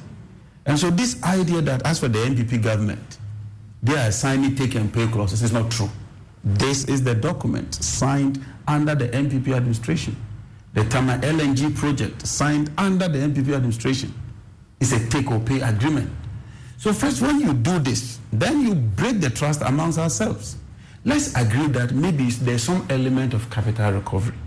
What level can we go? How can we deal with it? Maybe during the NDC time there were some challenges. How can we address it? Today there are challenges. How can we address it? For instance, losses have moved up from 20% when I was leaving to 31%. What accounts for that? What it means is that of every 100 CD power that you sell, ECG is able to collect only 70. So even if there were no exchange rate losses, ab initio you have a bigger problem. Then the depreciation of the CD is exacerbated the situation. Based on my calculation and what ECG provides, it's about $300 million per annum. How do you deal with that? And then the inefficiencies that we are all talking about, the fuel issues. How do we deal with those issues? But when you create this impression as if somebody was worse and that you've come and yours is so good, everything is so, and the document here, signed by under your administration, confirms that that is not the case, then we wouldn't make a headway. Then we begin to blame ourselves and deal with. And then the policy issues. So something like 1D, 1F. It is targeted at something. Import substitution. So 6 years after that implementation, you must then turn back and ask yourself, do a critical evaluation and say, what are the results? Are we really reducing imports? When I was listening to the Minister of Finance, was it yesterday or the day before? He said, oh, this IMF program will help us to ensure that we reduce imports like tomatoes. And I said, wow. 6 years after planting for food and jobs, we are now talking of an IMF program that is really restricting investment, that is really coming up with very tight fiscal measures to do some of the things that we said we were doing 6 years ago. Look, I went to my village one village, one dam. It was supposed to ensure that there is all year-round farming. How was it structured? What can we learn from the failures of some of these things so that we don't throw money at some of these programs only to achieve virtually nothing? So that if we say that, look, we can just build 4 dams, proper dams, located at some centers, and also put some 4 or 5 factories around that area, so that there's ready market for tomato farmers to take their tomatoes there, process or semi-process. Then we can make some impact analysis. But like Madam said, if all of us, we want the MPP to go out, so want power. We'll criticize them. They also have only 4 years. So they throw all kinds of policies. NAPCO was supposed to solve youth unemployment problems. After 4 or 5 years, it's collapsed. So I think that beyond this IMF program, we should also do an introspection and look at some of the policies we implement. If you go to borrow money from somebody in London, do you come to invest it in recurrent expenditure? Or you come to use it for something that will generate income? These are the areas but fundamentally, they have your support in Parliament. As far as practicable, we'll support them. Okay. And so the last one, it has to do even with the extractive industry. Yes. I know Dr. Teo is very passionate about it. You see, when they were bringing those deals to Parliament, like the Aker deal, the ExxonMobil, we told them, be careful with these stability agreements. Now you've gotten Parliament to approve those stability agreements. That says that irrespective of your macroeconomic condition, you cannot vary those agreements. And you are still telling the IMF that you go and vary the agreements. Can you, just by policy, vary these agreements when you've brought those agreements to Parliament and Parliament has approved them? If you vary them and they go to court of arbitration, what will happen? These are issues that I think we should be looking at going forward. But I agree largely to some of the things Dr. Teo talked about. Governance, ensuring accountability, ensuring transparency, they all help. I mean, Dr. Amin Adam, let me give you the final word. And whilst you take that, give us an update on where you are with that, condition of restructuring your external debt. I mean, this deal you've received is predicated on you closing that particular gap, as Zambia had, struggled with his, even after the executive board approval. What is Ghana's strategy to avoid the Zambia fate, where they got a deal, but they've been stuck for a while now because it's been difficult to restructure the external debt? Where are we with getting that closed?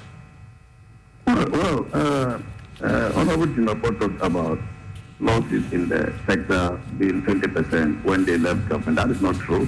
Losses have never been less than 30%. That is not a fact. So you may have to check your data. We have renegotiated some of your take-or-pay contracts into take-and-pay contracts. We have renegotiated AXA contracts to agreed for us to pay only for energy. And we negotiated the Senate contract with agreed for us to pay for only energy.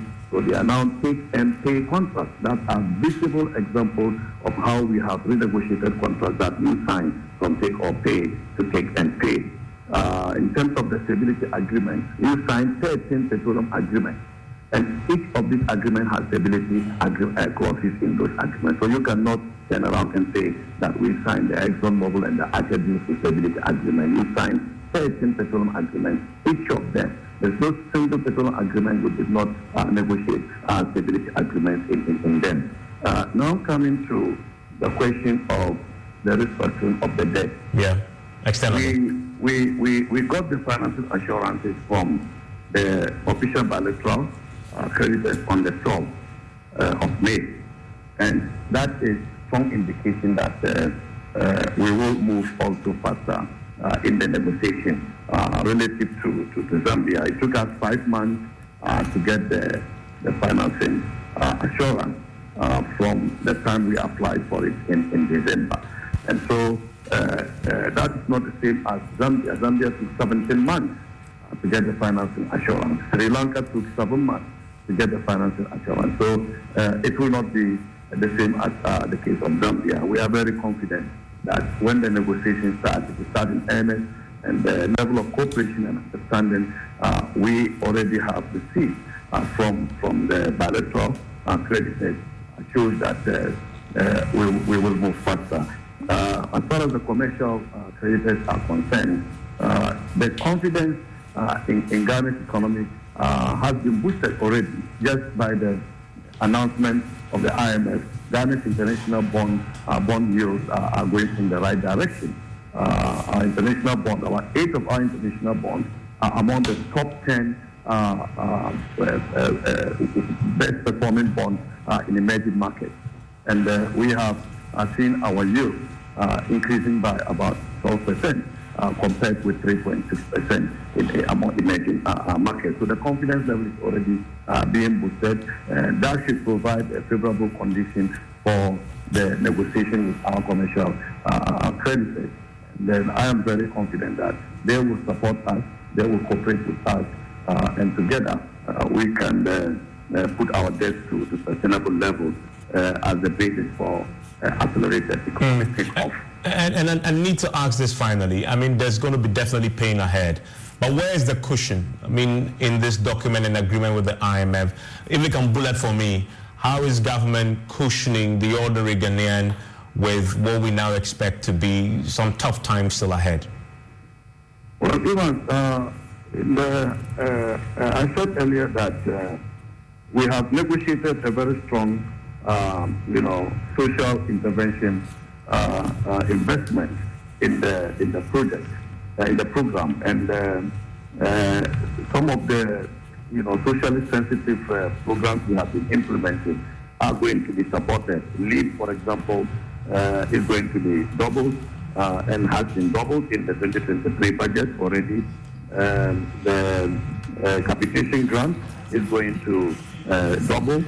School feeding program is going to double as well. In fact, pre-senior high school program has not been interrupted. We're going to make it more efficient. The National Health Insurance Scheme. To the extent that in this program, we've negotiated spending floors. And when I talk about spending floor, the minimum that we can spend on social intervention. By June, we should be spending 2 billion cedis, on social intervention. And by September this year, we should be spending 3 billion cedis.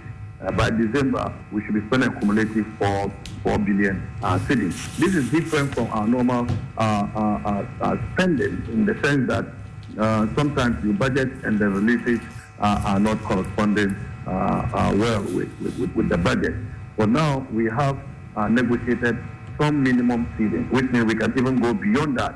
But these are guaranteed spending that we have to do to ensure that the poor in our society are not affected. And these are the very programs that directly affect the poor. And so we see this program to be different from previous IMF programs because this government is sensitive to the plight of the poor people. And we will make sure that we continue to cushion them, encourage them along so that we all can own the solution that will take us to the level of economic recovery we desire for our country. Dr. Mohamed Alam, thank you very much for joining us. And that's it for this part of the conversation. We're going to take a break. When we return, we're going to be doing a switch to the National Democratic Congress. You remember last week by this time, they had started their parliamentary and presidential primaries. It produced an outcome. John Dramani Mahama is the party's flag bearer. But well, more than 15 incumbent MPs also lost their, primaries, which means they cannot stand again in next year's elections. There being some controversy about, executive interference in some of the constituencies. The party now needs to begin the process of, closing ranks, trying to mend the cracks, and then focus on the 2024 election. So you need to ask the question: this outcome, does it put the NDC in a position where they can say that they are really ready for next year, and what has been the implication of the outcome to their chances and fortunes next year? Stay with us for that. And remember, the news file is always brought to you by Bank of Africa, as strong as a group, as close as a partner. MTN, everywhere you go. Ashasi University, educating ethical and entrepreneurial leaders for Africa. Robert & Sons Optical Service, your comprehensive eye care service provider for 31 years. My Way Insurance, dial *165# on the MTN to join. Duraplus, how you get your water matters. Remember, where Duraplus goes, water flows. DBS Industries Roofing, Papa Pie. Stay with us.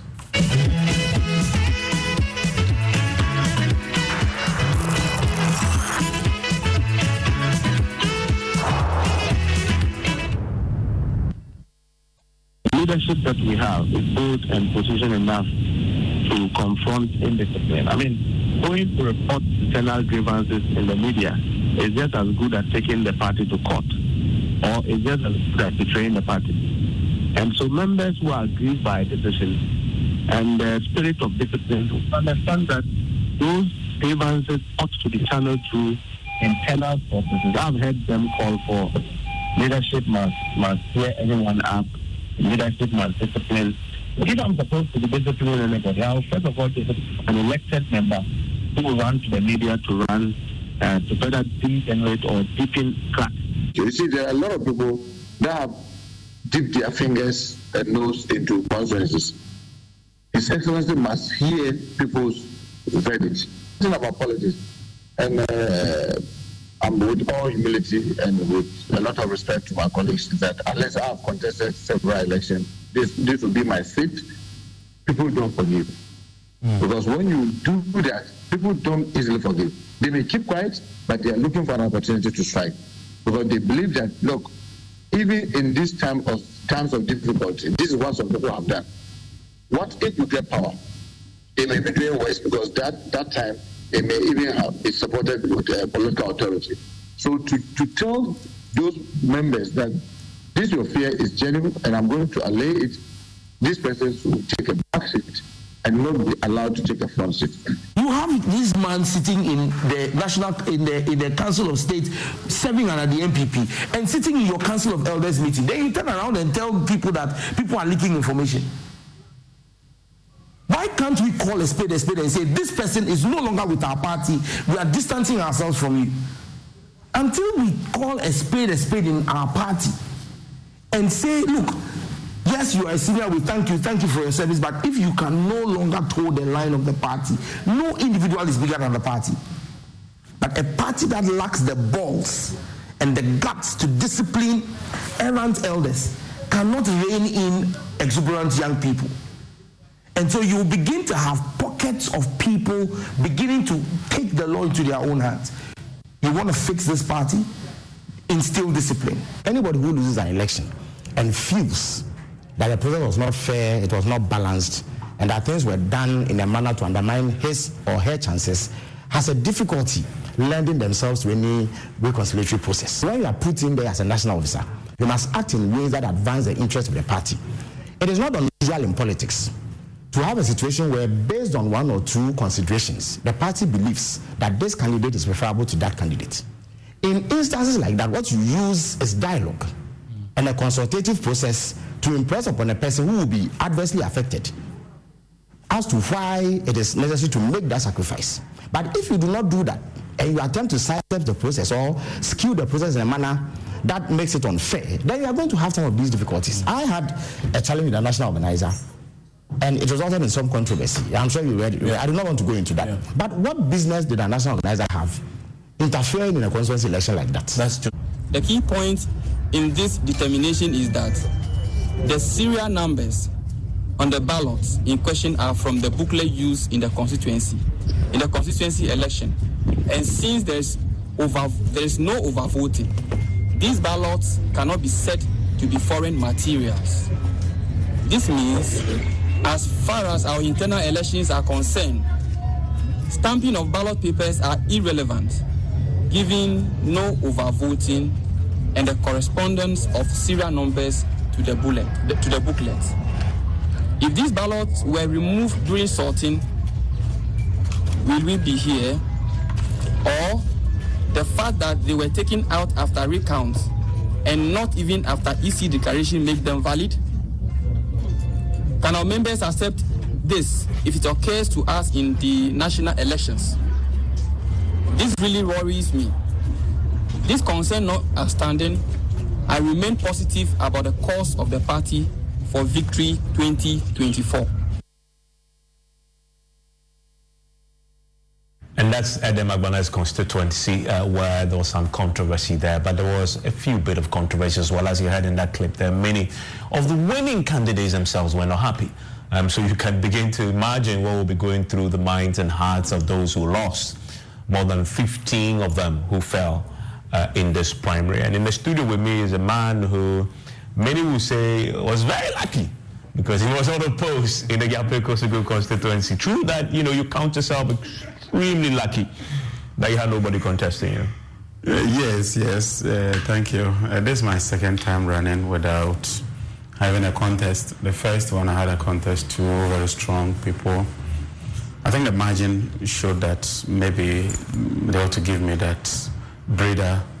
Also, it's about your relationship with your constituents, and more importantly, the kingmakers who are the delegates. I'm sure that people would have gauged the constituency. You don't want to go and waste your time. If I go to pick the form, would I really make any inroads? And so let me thank my polling station executives, the constituency chairman. In some constituencies, normally the MP has a problem with either the chairman, the secretary, or two or three other people. Fortunately for me, we appear to be working in tandem. We have a very cordial working relationship.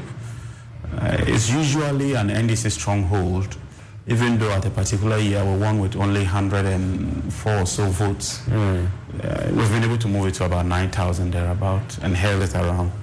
In 2016, it was about 9,000. In 2020, it was about 8,900. So we've really done quite well. It is our hope that as we prepare for the party to assume power in 2025, the margin would even increase more. It's not going to be that easy, given that normally when you stay for 1 or 2 terms, expectations, and in a typical rural setting, everybody sees the MP as their source of whatever they need. And even when you try to explain that, look, sometimes you really need to stretch, some people would not understand. And so it's normal. When you are in power, it's a bit more easier. You may be lucky to have an appointment, and so your level of influence is much, much bigger. But let's see how it goes. And I was expecting that the two candidates who were contesting against His Excellency John Mahama would have done some self-introspection.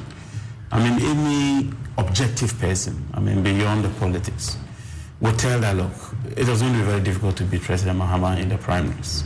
He towers above them.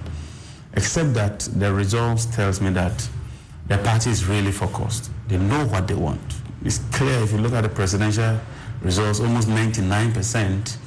I was part of the team. So the previous one, I was part of the team. We had about 95%. And so Professor Joshua Labi's target was that we should not go below the 95% target. And so we set ourselves to ensure that we achieve a minimum of 95. Later did we know that we could do up to close to about 99%. And so this is the time to close the ranks. President Mahama has indicated that Kojo Bonsu has called him. I think he's also indicated that Dr. Dufo has placed a call to him. So there's real unity. And for such a big party, one shouldn't be surprised that there are 1 or 2 complaints.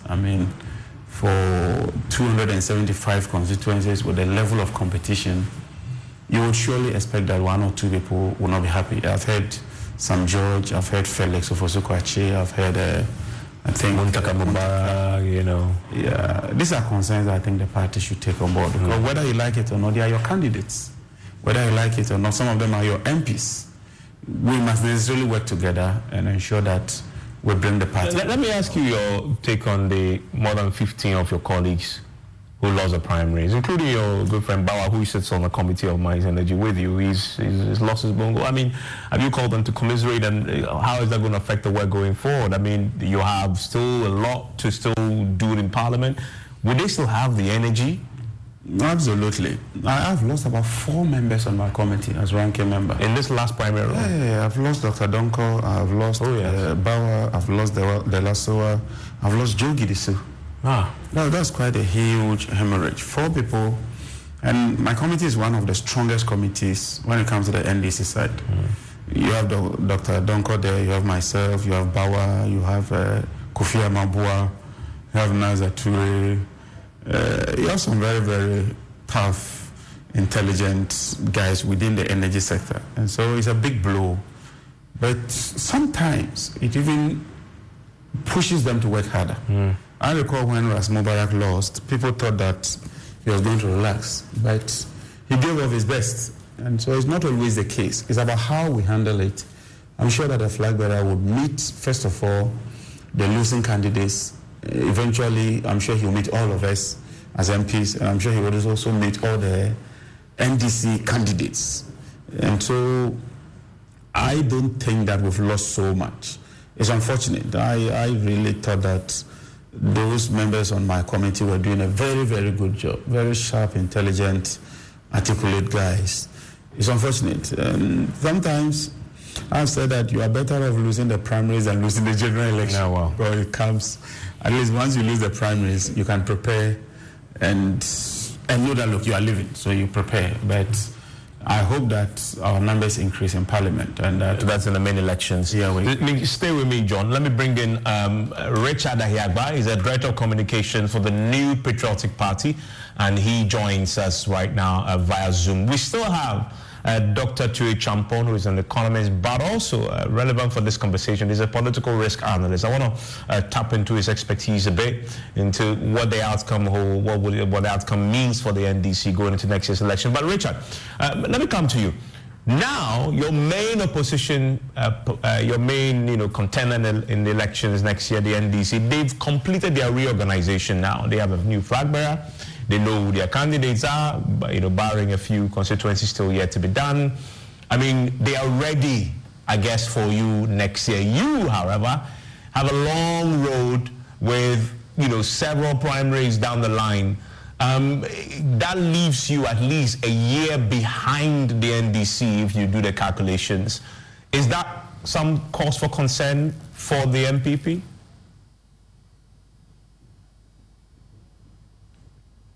Sorry, Richard, if you may unmute for me. Can you hear you? Yes, sir. Great. I can hear you now. Yeah, thank you, Evans. Greetings to my brother JJ and Dr. Tue Champon, and to your listeners and viewers across the country. So it is not a concern for us necessarily because we are starting our own processes. I think the 26th of this month, the presidential primaries will commence. And hopefully, if there are no more than 5 candidates picking the forms, then we'll transition through to the elections and without the special delegate conference. So our processes will unfold as we have designed them, and it's just a matter of time. And so really, there isn't any pressure from the NDC, but to say that they have terminated their processes, and so now they move to the next stage of prepping and organizing for the election next year. So I think it's just a process they have finished, and we're starting ours. It doesn't really present any pressure. But if anything at all, it gives us some markings on the road to observe and see the things that we can avoid.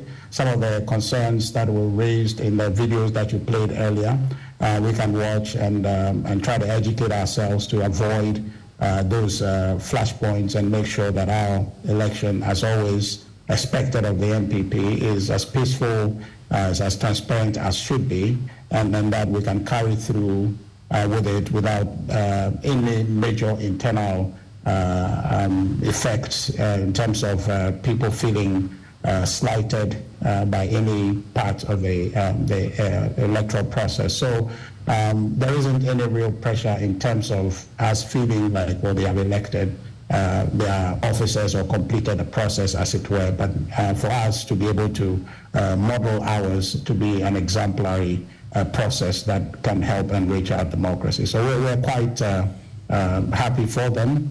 And the challenges that they're talking about, I think that for the NDC standards, they've done very well.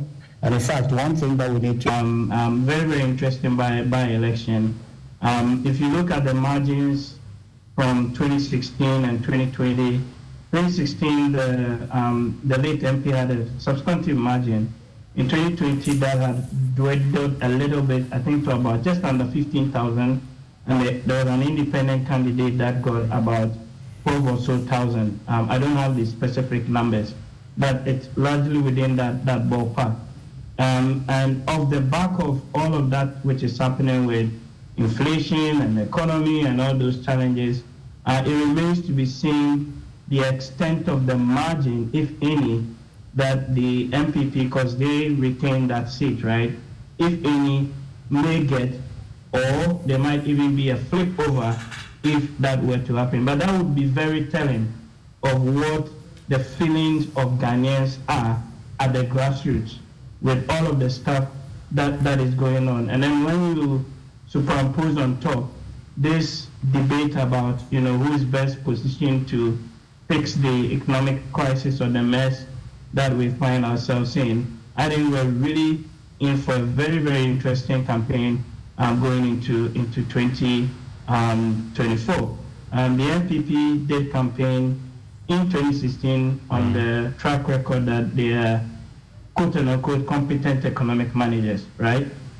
Things happened, a lot has changed, but even in the IMF document we were just discussing, the IMF said that there were pre-existing, fiscal and debt vulnerabilities, which was compounded by the pandemic.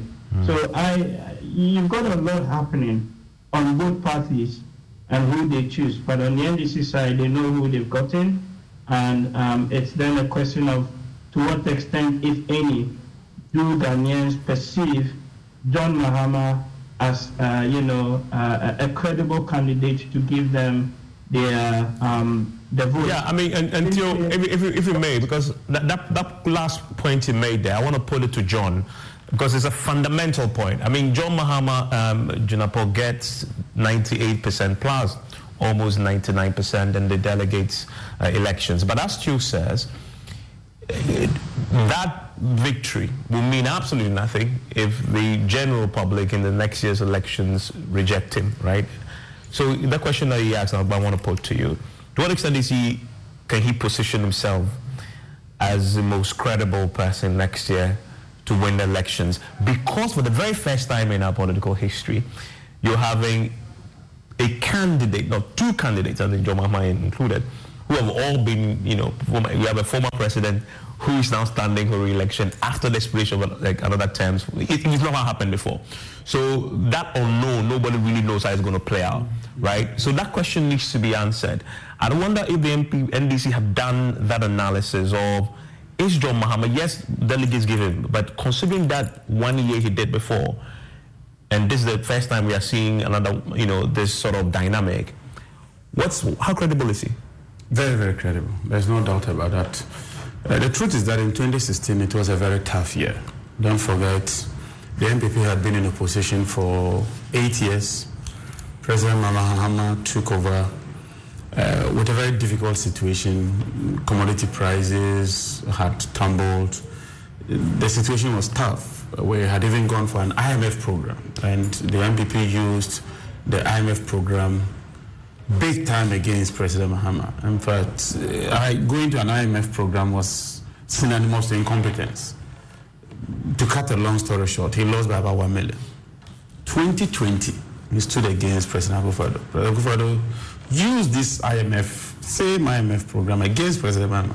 Anytime you criticize the MPP, the response was that, but you took us to IMF. It was very, very normal for them to say that. In respect of that, he clawed back about 600,000 votes. And so he really pushed, and then our parliamentary minority, which was very, very slim, I think about 90 something, we brought it to about 137. But for the problem we are having with the Jashikwe? Yes, because he won. I mean, as for the votes, he won. It's just legal issues with respect to his nationality that is denying him. Other than that, we put up a very good show for the 2020 elections. We even went to court and insisted that some of the issues were not properly dealt with, but the court is ruled. So now fast forward, we're going to 2024. The dynamics are changing. People are now beginning to see the true MPP in terms of their economic record. Dr. Bawumia, for instance, was presented as an economic wizard, and that irrespective of the challenge, he had a magic wand to deal with the situation. Now we are realizing that that is not the situation after all. for the first time in the history of this country, as I said, under the fourth Republican dispensation, we are defaulting on all these payments. Even under President Mohammed's IMF, we never defaulted, and we never had this kind of challenges we are seeing. This level of inflation, we never had it. So it's a situation that we are all assessing. I'm sure the NPP is also assessing it. We are also assessing it. We have to find a way of presenting our candidate, like you said, as a credible candidate, telling Ghanaians the challenges, telling Ghanaians what he did in terms of infrastructure, in terms of health sector, the energy sector and all that. And some of us have to lead that charge. Some of us have to lead that debate and tell the people of Ghana why they need one, President Mahama, and why they need the NDC. And I think that it wouldn't be as difficult as one would have had the situation. Because the MPP has helped your case. In 2020. Not just that, though naturally, when you stay in power for a while, even as an MP, there's some level of attrition, naturally. And also, the MPP came up with very, very promising slogans. I mean, employment, NAPCO was a key issue. Even in 2020, the campaign was that if you vote for President Mahama, he will cancel NAPCO. Now we've seen that NAPCO is not sustainable. So the dynamics are changing. And so I do not always want to rush to draw conclusions. But I'm convinced that President Mahama has a very, very, very good chance of winning and becoming president. I mean, the ground is very fertile for him. And more importantly, you also need the party's unity. Yeah, I'll come to that. Stay with me, because that is a substantive point we need to look at on the back of the primary. But Richard, the dynamics are changing, he says. That the last 8 years, he says, you've shown your true nature and you've held their cause because of where the economy is. And that makes John Mahama, who was significantly damaged after 2016, significantly reformed and able now to put up a challenge. On the face of the pink sheet, as we've been saying now, that's true, is it not? That where the economy is today and the pain that we're anticipating with this IMF program going down the line, this is going to be challenging to ensure that John Mahama doesn't, become the option for voters because of the credibility that he's gained over the last 8 years. Well, thank you very much, Evans. I think John tries to explain the issue, but it's just a difficult one. It's a question where I think the NDC will struggle with greatly to establish the credibility of the former president. Not that his personal, in terms of his personal life, that's not what we're talking about. We're talking about his political credibility in terms of being a leader and making promises and living up to it. If you take the NDC's proposition to Ghanaians from 2008, all the things they said they were going to do, part of which former President Mahama will be held accountable, I think, because he was the vice president and then eventually became the president. And then throughout that period, the first term, they couldn't achieve key components of that, key planks of their proposition, particularly with respect to employment. They didn't achieve anything. And in fact, in the second term, the former president was frustrated when people asking. Richard? Richard, yes, okay, I can hear you now. Okay, so did you just lose me? Yeah, I just lost you for a second. Okay. So I was saying is that the NDC, led by the former president, has a real task of trying to establish credibility, and we're going to try and engage in that conversation to get them to prove that credibility, because we think that he doesn't. And I'll show you some evidence to that. And I was just talking about employment, which is a cardinal issue in this election, where a vast majority of our young people need employment, and the issue of a party putting forward a proposition that can address that concern The NDC have made that promise several times in the past, but haven't been able to live up to the expectation, and not only failed to live up to the expectation, but became agitated when people were asking the legitimate question of what they promised, and they haven't seen the delivery of it. You recall the former president describing himself as not being a magician, to put money in people's pockets, and that if people wanted money, or if they want to make a good living for themselves, they have to go out there and get a job. But if you look at the 2008 manifesto that the NDC put forward, they talked about creating jobs. And in fact, there's a particular proposition, if I can find it, I think on page 56 of that manifesto, one thing that the former president said in saying that he's not a magician, he said that people should get out there and find jobs. But in that statement, he said that the jobs that he have created, people don't have the skills to take them, right? But in that manifesto, the page 56 that I referred you to, the end. I mean, Richard, I mean, are you recollecting this? Are you recollecting this correctly? John, allow him to. This recollection of John Mahama making comments about employment, you recollected this correctly? Because I don't recall. You don't recall what? That John Mahama making the point about he's created jobs that people don't have the expertise for it. I mean, John Jinapa, please allow the man to clarify. I mean, I'm asking if you're recollecting that correctly.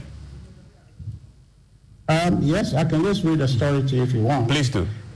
And that story is on Ghana Web. I'm not sure what John is laughing at, but if you go to Ghana Web, the story is on is a story published, I think, November 2016. It said, "I am not a magician," Mahama tells unemployed graduate. Evans, you can read the story if you want, but I can find the specific place. But if you see the headline, the specific place that is can find that. So he added. Well, anyway, John can read that, but I'm not sure why. Okay, but your substantive. Let's go to your substantive point. Your substantive point about employment. The point I am making, I'm trying to link it to a promise they made in the 2008 manifesto, where they proposed that they were going to expand skills training facilities for urban youth. This is page 74 of their 2008 manifesto. Now, having made that promise and had a first term not fulfilled that, and then in 2016, when young people asking for employment and criticizing his government, he says that a magician to put money in their pocket. And in that story, if John then goes ahead to read it, he will see where I was referring to, where he was saying that much of the jobs in the labor market, employees or young people lack the skills to be able to take advantage of those jobs.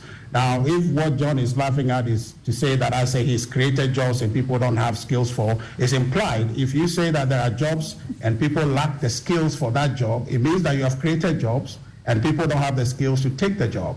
So that's the connection he needs to make. So the point I am making is that there is no credibility when it comes to solving the key problem. And this employment issue is critical because in the former president's acceptance speech, he talked about creating jobs. And we're saying that there's a record of making those promises of jobs and haven't been able to fulfill those promises. And so therefore, it's going to be difficult for him to establish credibility on that subject to the youth of this country, saying that I would come and create employment for you, when we know, based on his own commentary, about his ability to create jobs, and therefore people should be able to go find jobs for themselves. If they want to make an income, they must go out there, and that he has no magic to put money in their pocket. Yeah, I mean, and stay with me. And I will have to take a quick break. I'll come back, John. I want to deal with this employment. I know you want to, but stay with me. I want to come back to that.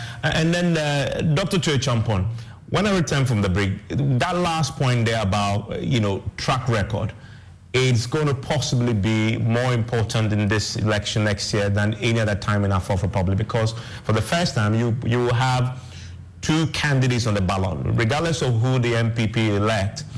If it's Alan or if it's Bawumia, both of them have been in government, they've been in cabinet, so they're going to come into the equation on their own record, right? And then you have a former president for the first time in our history also seeking re-election and competing with them. How important will that be? Because that dynamic we haven't seen before, we haven't seen. So how will this dynamic impact on the outcome? And then you raise the issue about John Mahama, trying to deal with that credibility subject, also because of his 4-year record. How does he do that? When I come down, I'll take your views, and then I'll get John's reaction to the employment question. Stay with us.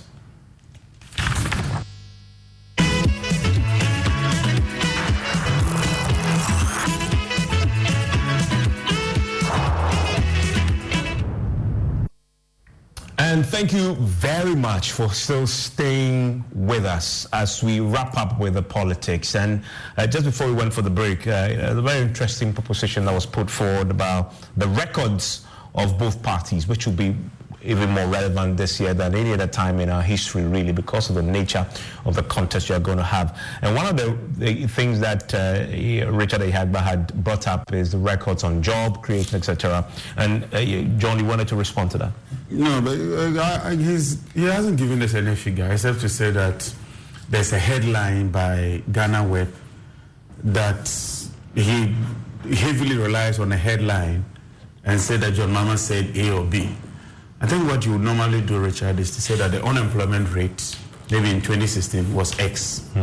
Following our interventions, the unemployment rate in, say, 2022 is dropped by X amount. And I give you this document from World Bank that shows that unemployment is rather on the ascendancy.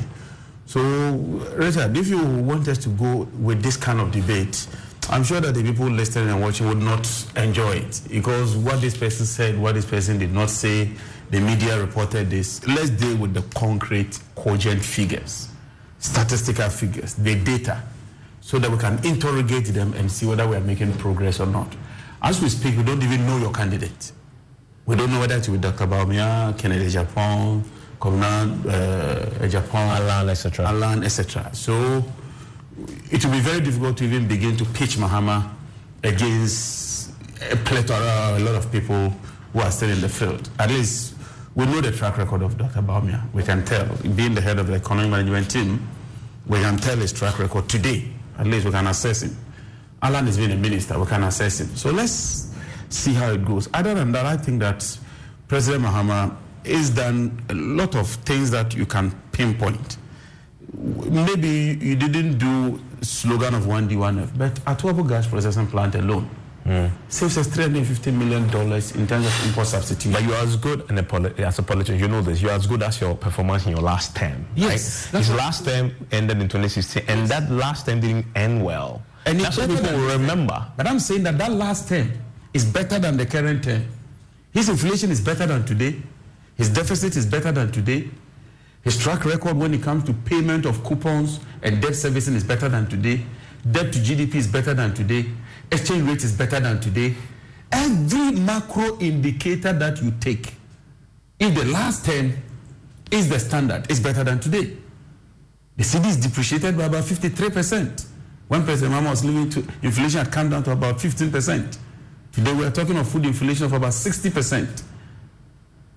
President Mahama, throughout his tenure, never defaulted on bond payments. Our pensioners today do not even know their future. So I would prefer that kind of leadership than what we are witnessing today.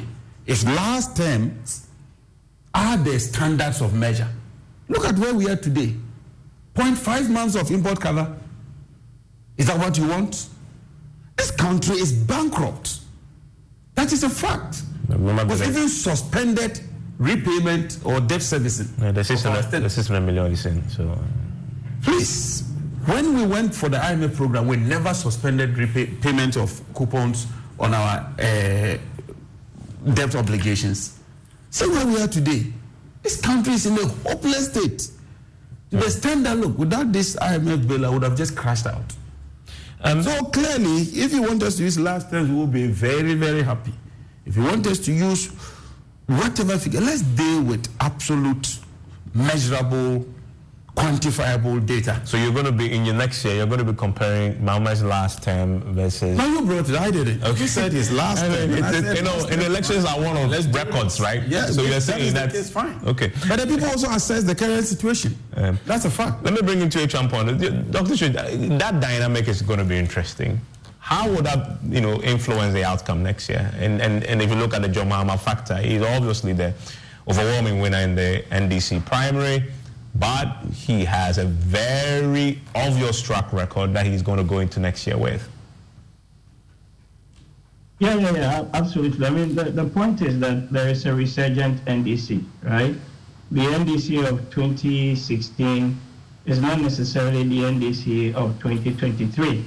Even when you look at some of the policy posturing and the announcement, if you look at some of the statements President Mahama has been making at different international and local fora, I am getting a bit more depth and I'm getting a bit more detail around that. But the other point is, and where I disagree with Richard, is that both of the parties, at least on the economic front, have a serious issue with credibility on the macro front, right? In the last term, 2016, we know what happened, Doomso and all the other related issues. Now we're talking about the debt restructuring, domestic exchange, and the ripple effect of that, and an IMF program as well. And this time around, it's also affecting, importantly, the middle class. It's not just people down, but your typical middle class folks that traditionally may gravitate even towards, let's say, an MPP than an NDC. Many of them have been hit hard by this current, crisis. So I don't think that the debate or the substantive issues is about employment as Richard sought to portray. There are deeper issues around the economy, the cost of living, the crisis that we all find ourselves in, and the way many of the citizens would assess really is what is going to change fundamentally this time around in terms of your offering, in terms of your policies, and in terms of the substance, right, behind it. It's no longer enough just to make, promises, but people are going to be pinning you to the wall in terms of the substance underpinning those promises and whether there's actually even the fiscal space to contain it. So remember, we're still going to be in an IMF program until 2026. So anybody drafting a manifesto, anybody working on party, document, we need to factor all these things in the, You raised such an important point. In other words, the IMF was already giving a template for the two parties' manifestos going into the limit to what they both can do, but they all have a serious issue of credibility that they need to address. It's not just an NDC issue, the MPP equally, and even in most recent memory, a lot of people, those that are like youth looking for jobs, yes, we get that. But the middle class, importantly, have seen significant losses on their investments, on their livelihood, particularly in the last 2 years. And that's something that for me, cannot be discounted. And Ms. Ahiaba, your response to that? So, Evans, I was saying that, John didn't answer the question. The question you asked was specific about credibility, and I was trying to demonstrate to you that the former president promising that he would create jobs, in his acceptance speech, he mentioned some 13 items that he was going to work around, and that his credibility on that subject specifically cannot be trusted because of the things he said and done in the past. But John didn't answer that. Going back and talk about comparing the economy, that's a macro comparison that we can do. We're looking specifically at the candidacy of the former president and whether or not, your question, whether or not he can be trusted. So it's a specific analysis that we're doing. And so he didn't obviously answer the question. But what I'm trying to say is that the former president has to go through this hurdle of being trusted on the matter. The issues that are at play now, for which he's going to be campaigning, when he talks about the economy, yes, we can look at the economy. What was his position? What was his offering? And what was the outcome? And how does he explain that? Now, if you just look at what is happening today, which Dr. Tia Champon is canvassing, and I think John particularly is relying on, the current situation. I was trying to draw your attention earlier to say that if John is talking about the current situation we're in, then you need to text it for him properly. The context in which we are talking now is vastly different from what existed when the NDC recorded a 15.4% inflation that it's talking about, right? So if you have that conversation, we are not going to be absent in the conversation, right? We're going to be present. And we're going to remind Ghanaians that, look, what era he's talking about, these were the realities. And this era that he's comparing that era to, these are the circumstances, so that people will appreciate the two dynamics or the two environments vis-a-vis what obtained. There wasn't any COVID then. They tried to minimize it. There wasn't any Russia-Ukraine. And those are significant global happenings. And if you see how the IMF put it, talks about major external shock. So those major consequential external shock has the capacity of trumping any conditions that you had. In fact, if there were no... Just a quick one, Richard. In 2014-15, you also had a slowdown in China, no? Didn't we have global commodity prices also dropping? I mean, I'm just throwing it into the conversation. Yeah, but Dr. Theo, that has always been the situation because... So the big argument is that the external shocks would always be there. And in fact, it's going to even get much more worse in the years. Exactly. So that's my point. Right. The point you are making about commodity prices falling, that threat is always going to be there, and actually is still there. Okay. I'll come to you. I just have less than 2 minutes. Just a second. Yes. Richard, go ahead. Just a minute to wrap up so that I can give my witness here to wrap up. So. Okay, thank you. So the point I'm making to Dr. Theo's point is that yes, those external shocks will be there, but global shock in the nature that was reported in this report it's never been there. COVID has never been there. The direct effect of Russia-Ukraine has never been there. Even if you want to argue about Russia-Ukraine, you can argue about it. But I'm telling you that the catastrophic effect of COVID has never been there. So on top of the pre-existing global shocks that will come up and down, part of the economic cycle, existed. Everybody had to work within that. Yeah. But here and now, you are talking about a serious extenuating circumstance being COVID-19 that you can control for and see that the MPP's performance compared to the NDC is nowhere comparable. Okay. Richard, thank you very much. You have a minute. Sorry, Richard, thank you. 1 minute. You have a minute. Yes.